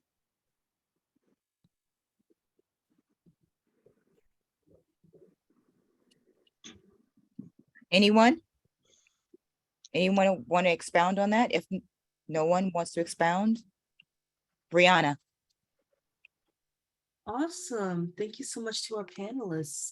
Did anybody have any closing remarks they'd like to give before we move on with the rest of our presentation for today? I just wanted to say thank you, Diana, Eric, and Alpin for organizing this. And we really, and my fellow panelists, it was very great conversation. I enjoyed talking with you. And Dr. Franklin, you and I share a similar heritage in terms of the freedmen of Oklahoma that some of my grandparents were part of. But anyway, this was a delight, and I hope this is a great way of celebrating Juneteenth for the listeners. I will echo and say that it was my pleasure. I would like to thank 100 Black Men for putting this on, the staff, board, executive director, acting executive director, and to all the volunteers that do the work that they do. For all the young people that are on this call, on the Zoom, I really appreciate it. All the panelists, I really enjoyed this. Dr. Baker, I know your history well, and so it was just an honor to sit on the panel with everyone, but I was particularly happy to meet you today. So this has been exciting. I hope that we continue to do more of this, and to always come back at the end with solutions and strategies. And so, again, thank everyone, and I'm certainly happy to have participated in this afternoon. And happy Juneteenth. I just want to say thank you again to everyone. Everybody was great. I never stop learning from the young ones. And again, don't be scared to be great. Don't be scared to learn your history on why you should be great and why greatness is important. Again, I don't like the term happy Juneteenth. I have an issue with that. But I will say, enjoy your day, and let's keep moving forward. And it's been my pleasure to have learned so much today, and I thank my other panelists who I hold in great esteem. I thank you for your education and history, and I'll look for where I could learn some more about African American history from all of you. I think that's a great thing. So, and thanks, proud member of 100 Black Men, New York, and thanks to Interim Executive Director Eric Clayette, thanks to Brother President Aldrin, and Brother First Vice President Rob Brown, and especially Dina and all those on the team to make this day possible. Thank you. Thank you guys so much. We greatly appreciate you. And not only that, I'm hoping that if Aldrin will allow us to at some point do another one of these, because I think history is not something that we should wait for holidays to do. We should be doing this all the time. We should start to build, the education. Jewish people, they teach their children in their own homes their history. We should not have to wait for critical race theory to teach our young people. This should be a part of what we just do.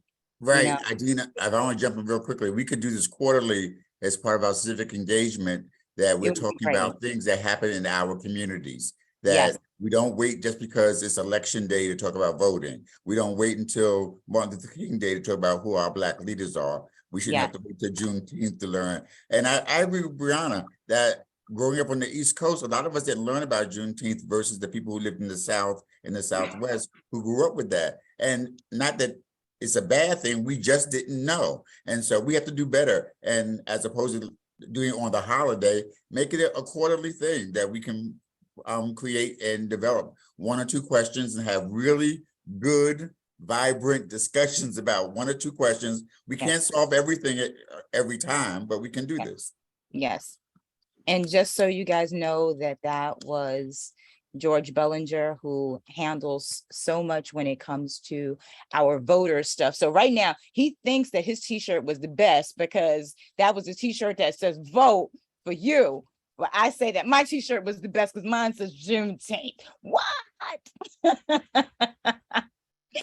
Okay, so We're now starting early voting. That's why. That's why. that's right, early vote. That's gonna be another discussion we're gonna have really, really soon. So now we are getting ready to have some fun.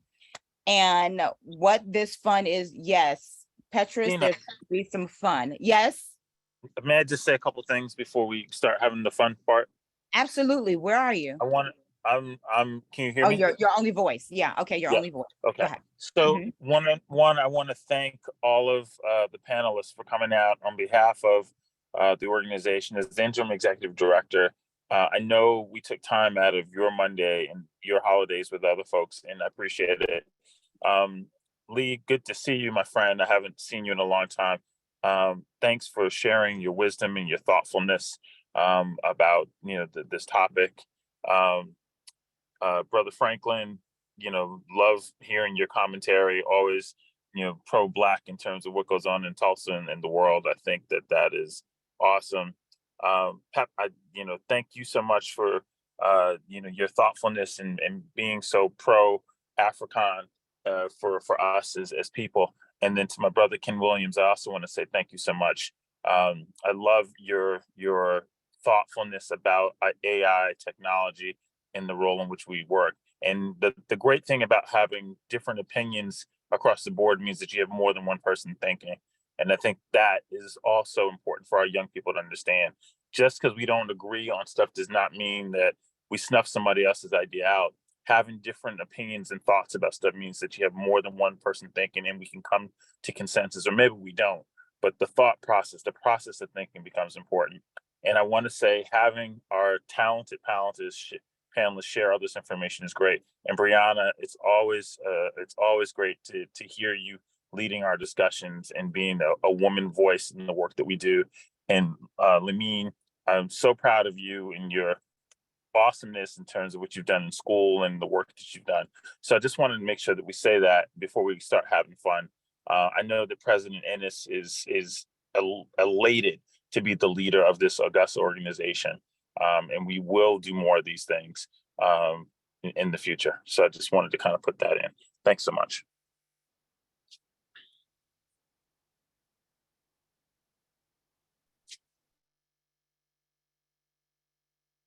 Navarda, are you there?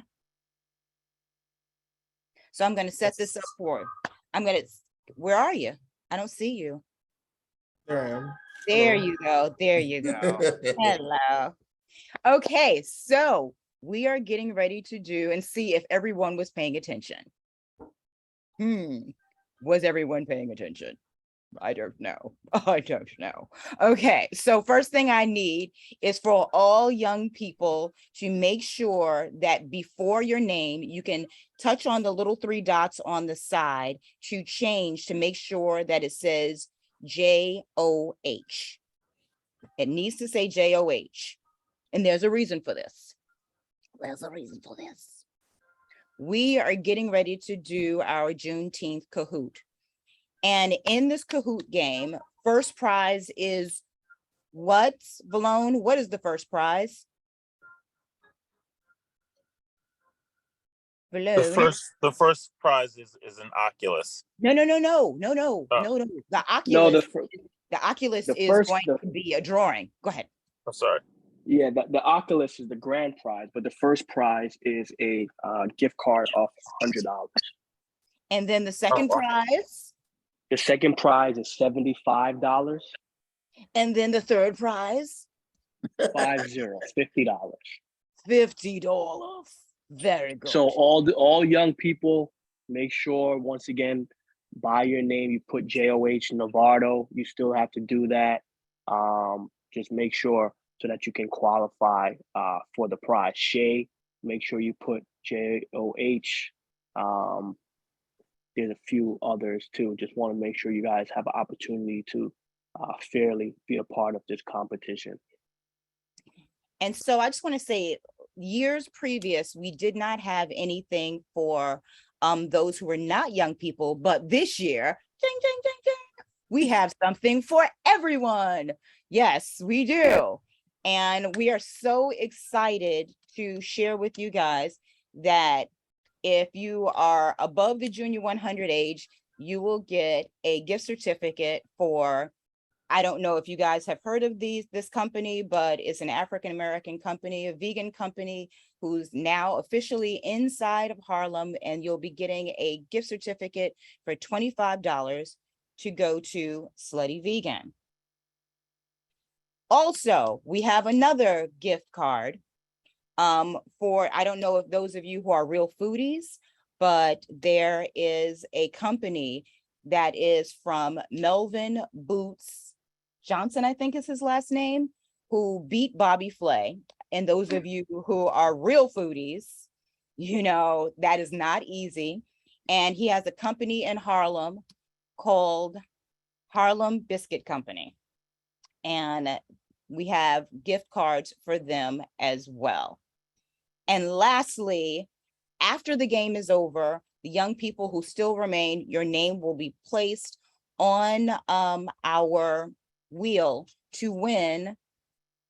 Yes, we had to include some AI, an Oculus. So, is everybody put their name in the chat properly? Or the name next to, let's just see. J-O-H next to your name. J-O-H. And if you are above a J-O-H, I will know who you are. Just absolutely. I will know. Right. Ken Williams, don't do it. Mayor, don't do it. Okay. Patrick Jenkins, don't do it. Solomon Green, don't even try it. Just because black don't crack don't mean we don't know your age. Don't try it. So now the first thing you're going to need to do is, hopefully everyone, either you have your cell phones, or you have the ability, there goes Felivi. Felivi, I'm going to kill you. Or you have the ability to just log on to the screen that is getting ready to come up. Hold on a second. We're just going to click to join our Kahoot game. Click to join our Kahoot game. Hold on 1 second. All right, here we go. So you can either scan the screen above or join by going to kahoot.it.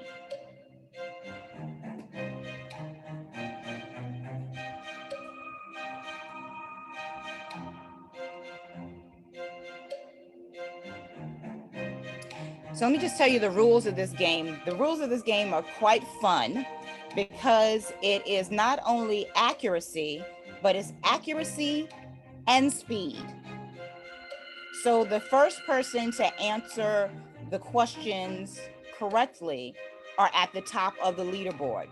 Somehow or another, you can answer all the questions correctly, but someone answers before you and they'll be at the top of the leaderboard. But at the end, accuracy and speed, the person who answers the most questions correctly will get the opportunity to win. What did they win again, Valone? First place 100, second place 75, third place 50. And for the adults, they'll get those gift cards that were mentioned, the Slutty Vegan and the other Harlem Biscuit organization, Harlem Biscuit.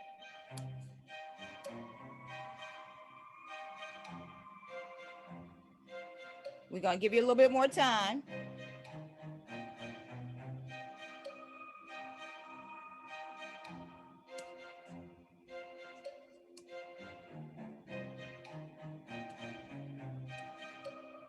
Petrus, do you guys use this at your school?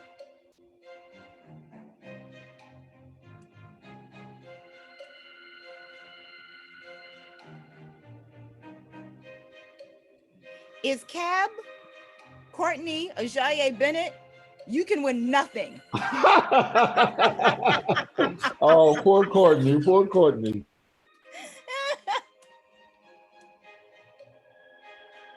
Okay, I'm gonna give it one more minute. Is anybody having trouble getting on?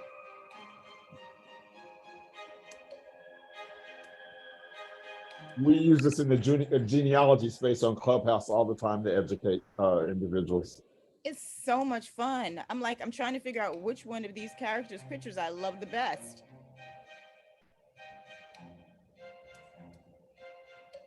Okay, people, we're getting ready to start. Navarro, are you ready? Yes, I'm ready.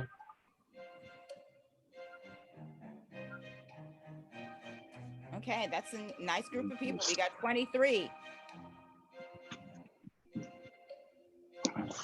Please shout out if you're having some issues getting on, because we're going to start without you. For Levy, add J-O-V, J-O-H behind your name, or you can't win. Oh, when I hear the words "you can't win," I immediately think of The Wiz, which is going to be coming on Broadway. You can't win. That's right. I'm so excited. So excited. Okay, here we go. I'm gonna start going once. Going twice. We got 23 people. 24 people. Make sure you say J-O-H if you are J-O-H. 10. 9. Felipe don't want to win as a JOH. You can only get that $25 That's right. gift card. Right. He don't want nothing. Are we gonna give them any time for those people who didn't put JOH? Because I don't have it. I might be kind. I might be kind. I might be kind. I might be kind. That's a All Tina right. question. That's not a George question. It might be. I might be kind. I don't know. I don't know. Okay. Okay. BAC. I don't know who that is, but I'm loving that wig on you that looks quite. Felix, put JOH. Felix doesn't have JOH. JOH. Okay. Okay. All right. Okay, we're going once, we're going twice, and you know what? I'm gonna give some leniency to the people who didn't get it in quickie.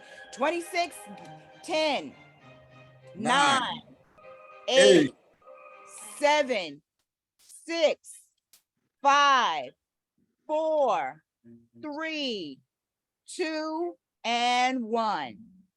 And Dina, before you start, can I say we have the chair of Community Board 10 on here with us? It's already here. We're going. Navarro, go for it. Navarro was reading. The Emancipation Act. Freed slaves. Freed slaves, compensated slave owners with federal payments for slaves, angered slave owners, all of the above. Got 10 seconds. Oh, some of y'all don't know. They're like, where's the other 5? Come on. Come on, guys. 3 seconds. Time. Ooh. All of the above. All of the above. It only freed slaves? No, it angered some slave owners. That's the reason why Juneteenth is here. Juneteenth is here because some slave owners were not happy that you were getting rid of their free labor. All right, that's Nicholas. Nicholas, Nicholas a repeat. Nicholas is always on it. Always on it. Okay, let's see what happens. Felix, that's good. Hal, I don't know. Hal is going to get a gift card. I can see this happening. Next question. Navarro. Who was the president that signed the Emancipation Proclamation? Excuse my French. That wasn't French. Excuse my English. Abraham Lincoln, Donald Trump, Jefferson, or Barack Obama?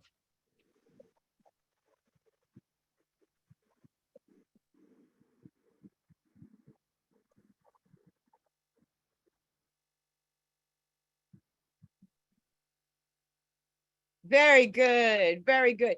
I want to know who that person is that said Donald Trump. I don't even know. I'm like, who is that person? He got jokes. He got jokes. Okay. Is it, who is BAC? Who's Don't that? tell, don't tell, let it keep going. Don't tell. Okay, okay. Let it be a surprise. Knocking you down, Nicholas.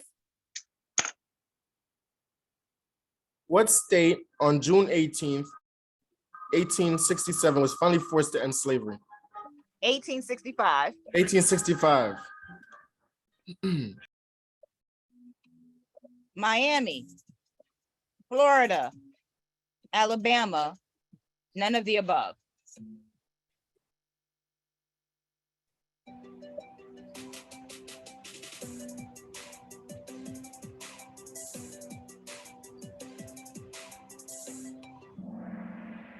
Great. Oh, I was just waiting for somebody to say Miami, not knowing that Miami is not a state. Not a So state. I'm happy. That was, you give us hope. You give us hope. Yes, none of the above. Very good. Okay. Uh-oh, they're jumping up. Uh-oh. Okay. Felivi is like, I will not be undone. I am going to climb to the top of this ladder. And I just want you to know, I believe VBJ is who? Who is that? Is that Valone? Is that Valone Brown? Putting his initials around? That's me. That's me. What was the last state to be informed that slavery has ended?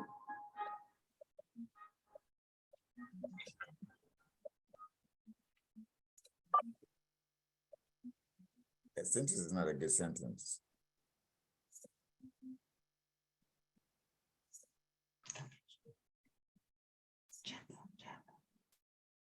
Yes, yes.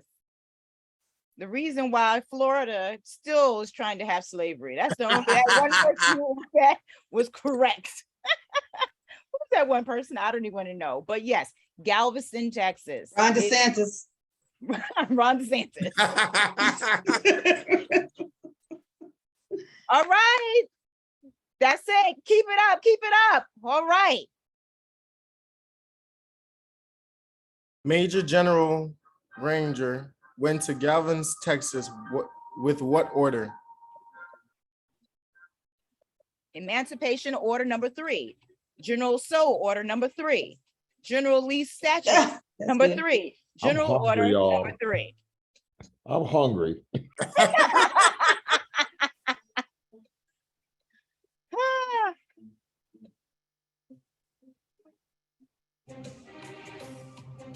Three more people. That is correct. General Order number 3.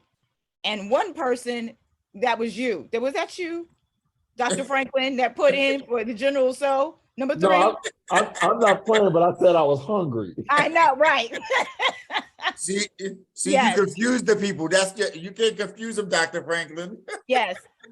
Emancipation is not in order number 3. So it was General Order number 3. Emancipation was a proclamation. So just to clear that up, just in case that was a trick question, it wasn't meant to be a trick. Okay, let's see who moves up to the front. Oh, yes. All right. All right. Eli. Yes. Okay, here we go, y'all. Jumping up. Make it fast. Halfway there. Slavery's free labor contributed economic stability through lumber yards, farming, plantations, all of the above. All of the above, I guess. Oh, you know, don't be telling. What are you doing? Giving away answers? Mute yourselves or we'll mute you for you.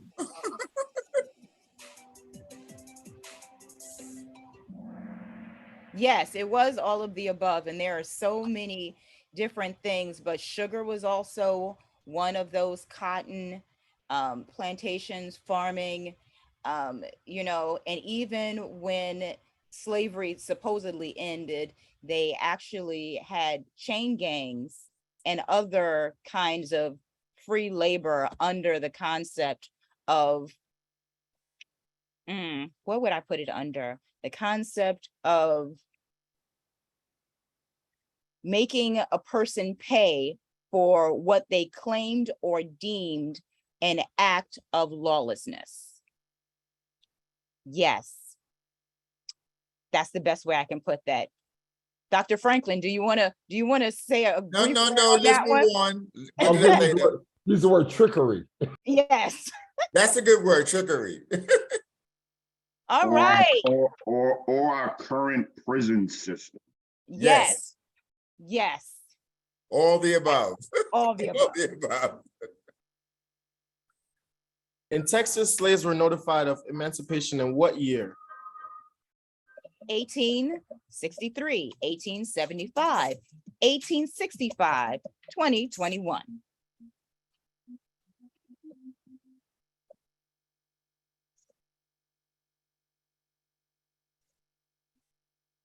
Don't look at my hat.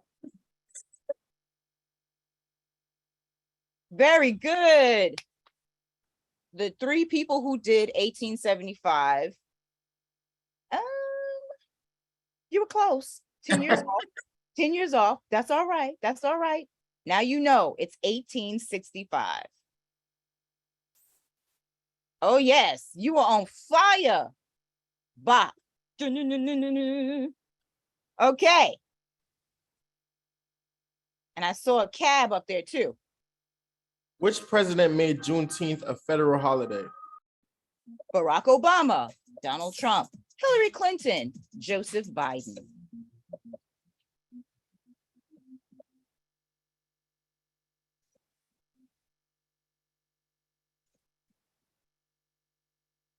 Ding, ding, ding, ding. Very good. Very good.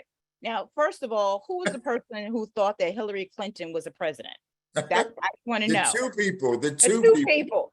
And the two people and the six people who would have hoped that Barack Obama would have done this. He couldn't have done it during that time. I don't know. They Maybe. started it, actually, they started it during Barack's term, but it didn't happen while he was in service. There you go. And it didn't happen overnight is the point. No, it did not happen overnight. It took another 7 years. All right. Yo, he's like, I'm gonna win this money. I'm gonna win this money. Yes. You more questions? Go ahead. Who is considered the grandmother of Juneteenth? Oprah Winfrey, Sonia Sanchez, Harriet Tubman, Opal Lee. I think you like that name. I do. I worked as a consultant for her for the last 6 months. Ah, no names. That was at the end. Nobody heard it. Okay. I didn't say her name. Yeah. Okay, very good. You did right. One of those heard. I emphasized it to help. But yes, and you're it was old enough to have only- worked for Harriet Tubman, Dr. Yes. And while it is great that she is Harriet Tubman is not the person who's the grandmother of Juneteenth, but the Underground Railroad. But she wouldn't have been called the grandmother of the Underground Railroad. Right. Right. And the one person who says Oprah and Sonia Sanchez. I wish I had a Sonia Sanchez poem in my head right now. I could. Nicholas is like, Jesus, like jumped back up. What? Okay, Scanterbury, you said I'm gonna get to the end. Work it out. That poem was called Ego Tripping by Sonia Sanchez, I think, or is that Nikki? No, that's Nikki Giovanni. Yes.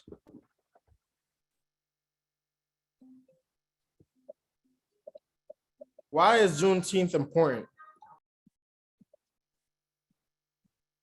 Come on. 10. It commemorates the end of slavery. It reminds us of the strength and the struggle of African Americans. It reminds us of the achievements of African Americans. All of the above. This is my ego tripping for you right here. Ego tripping. You are correct. All of the above. Juneteenth not only lets us know that all struggle and all fights, when it comes to all forms of, what's the word I want to use? Oppression, thank you, came through the fights and the struggles that Black people did. So when it comes to any freedoms in America, it started out with Black people fighting for our rights. Having ice. What do you think? Nicholas is at the job again. 3 in a row. Ron is back in the game. Oh, poor little Ron. Poor little Ron. Okay, we're down to 2 more questions. What is digital divide? When mom doesn't know how to turn on a computer. Racism embedded in computer systems. Access to computers and the internet versus those who do not. All of the above.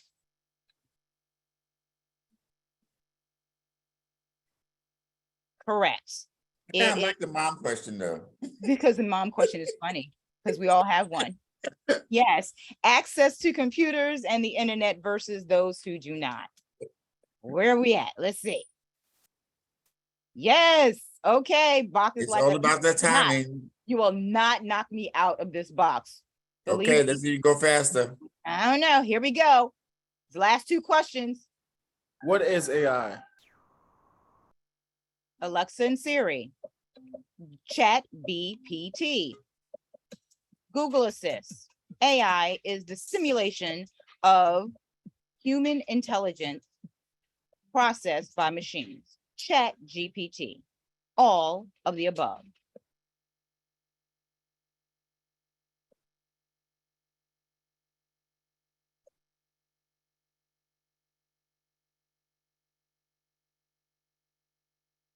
Okay. So it's not all of the above. So the question really is about what it is, not the names of them. So yes, while Alexa and Siri are forms of AI, it is not what AI is. AI is a simulation of human intelligence processed by machines. Okay, let's see what happens. Dun, dun, dun, dun. All right. All right, Cab. All right, here we go. Okay. Scandalberry is still at the top. Come on. Okay, this is your last question. The last question. Fast fingers. What are the colors of the Juneteenth flag? Red, black, and green. Red, white, and blue. Red, black, and white. Red, black, green, blue, and white.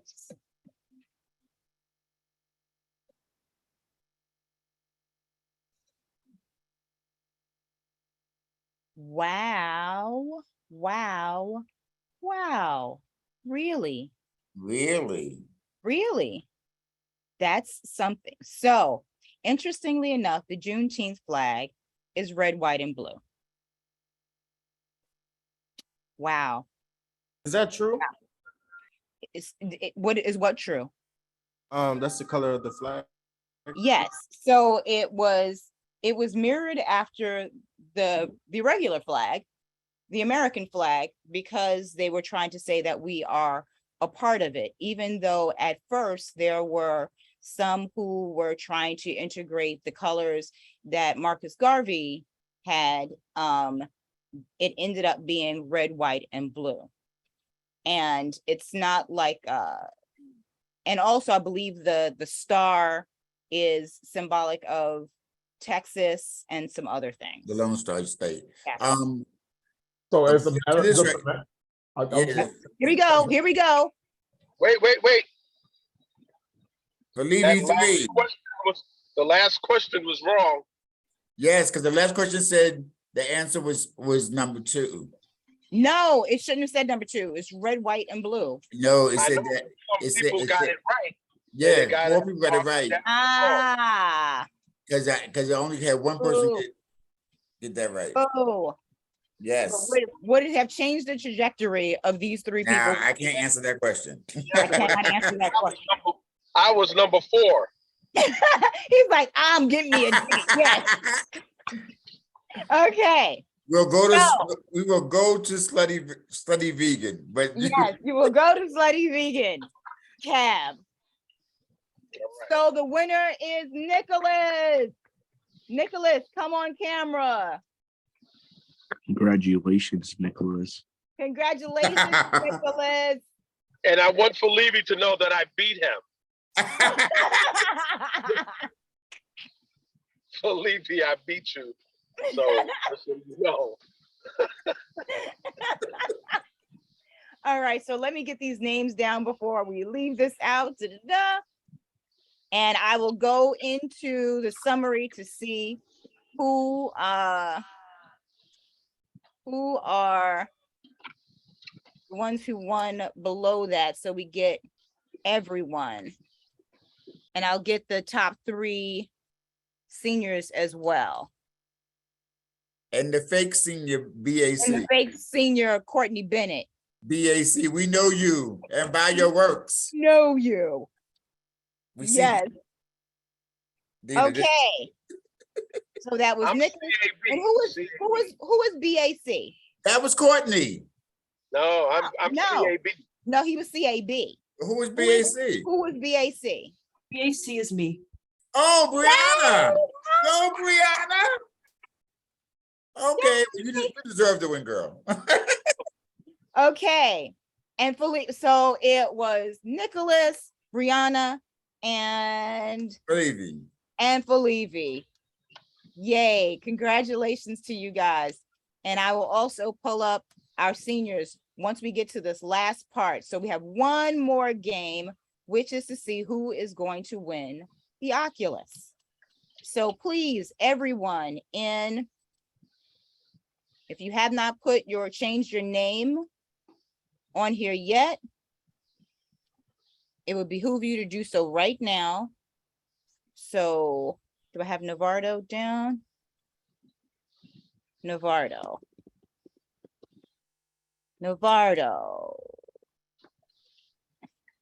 Nicholas Scantleberry, I have you down. Okay, give me 1 second and we will do the drawing for the Oculus. What's the plural of Oculus? Oculi? Oculo? Why do I feel like I am on a skit for SNL? I'm just asking. Oculi. What about brilliant students? What's the plural of Oculus? Oculuses? Felix. Okay. Lamim, I have you. Elijah D, I have you. Okay. Malcolm Hayes, I have you. Shay, I have you. Ansu, I have you. Believey, I have you. Felix, I have you down. Okay, Marcus. Marcus, you don't look like one of my junior 100. Is that Marcus? Okay. Marcus. Okay. John, Ron, Terrence. Marquise Harrison is the president of Community Board 10. You might Okay. wanna have to say a few words while you're getting that together. And an educator FDA. Well, thank you, please. So sorry, when you get on late, you don't know why people have JOH. Sorry. Dina. Okay. Now I know. I thought that was to Like the indicate. whole frat thing too, I think. I'm Miss sorry. Dina, Yes. I Hold don't on. see- Hold on see one second. my- You don't see anything yet. Just give me a second. So All go right. ahead. I'm sorry, Marcus, please, by all means. Thank you for coming. No, thank you. I wanted to thank Dr. Franklin for inviting me this morning as a member of Community Board 10, and I was able to catch some of it and join the game. But I saw everyone had JOH. I thought that was like indicating something else, that you weren't a member. So I was like, let me put that up. Sorry about that. But I'm very glad to have caught the tail end of this and to participate in the the cahoots and just listening. I'm very glad to join you and want to wish everyone a happy Juneteenth today as we reflect and obviously honor our ancestors and our rich history. Okay, so here we go. If you don't see your name, please let me know.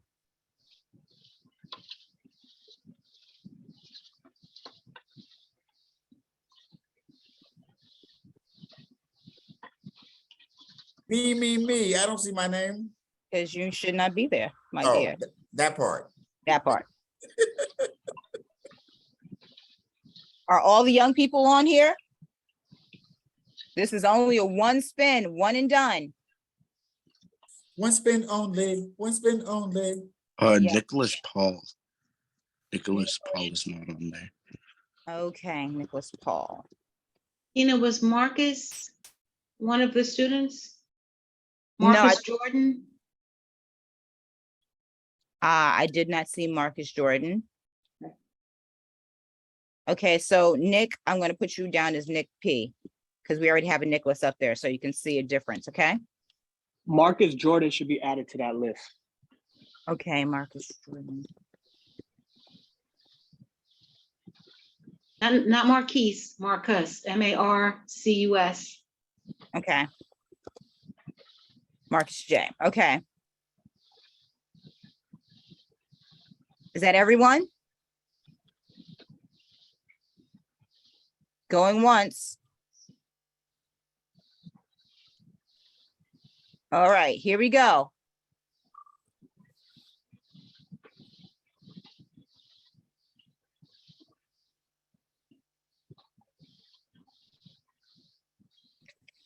Felix has won the Oculus. I think Felix won last year as well. Felix I won was gonna like say, 3 did years Felix in a win row. before? Yeah, Felix won like 3 Yeah, years didn't he in a win row. the P5? Felix has won again. Same prize, 2 years in a row. Oh, he's got two Oculus? Yes. Felix, do Again, and he you won it. I guess we really need to know what the plural is now, huh? Right. All right, everyone. That was everything. We thank you so very much. By any chance, is Aldrin still on? No, Aldrin isn't still on. Okay, so I'm going to turn this over to Eric Clyette, and then we will have our first Vice President, Rob Brown, to close us out. Thank you guys So again, for coming. thank you so much for taking the time to join our Juneteenth celebration. 100 Black Men of New York is happy to support the efforts of Black people in issues that support Black community, and in particular our Black children. So salute to all of our JOH participants, and certainly all of our members who are on the call to support the efforts that we're doing, and all of our guests. And further to our panelists, thank you for your engaging conversation around the issue from emancipation to AI. We look forward to doing this more frequently. I got a note from our president that we will be looking to do some more of this work as it relates to national competition for Black history. So more of this to come. And again, I just want to say thank you and enjoy the remainder of your day. And for those of you I didn't have an opportunity to say to, Happy Father's Day and children. Thank you so much for allowing us to serve some role of male role models in your lives. Thank you so much. First Vice President Rob Brown. Everyone, I want to thank everyone for being on this call on behalf of President Aldrin Ennis. I'd just like to say something really quick. This past weekend, we were in Las Vegas, Nevada for the 100 Black Men of America National Conference.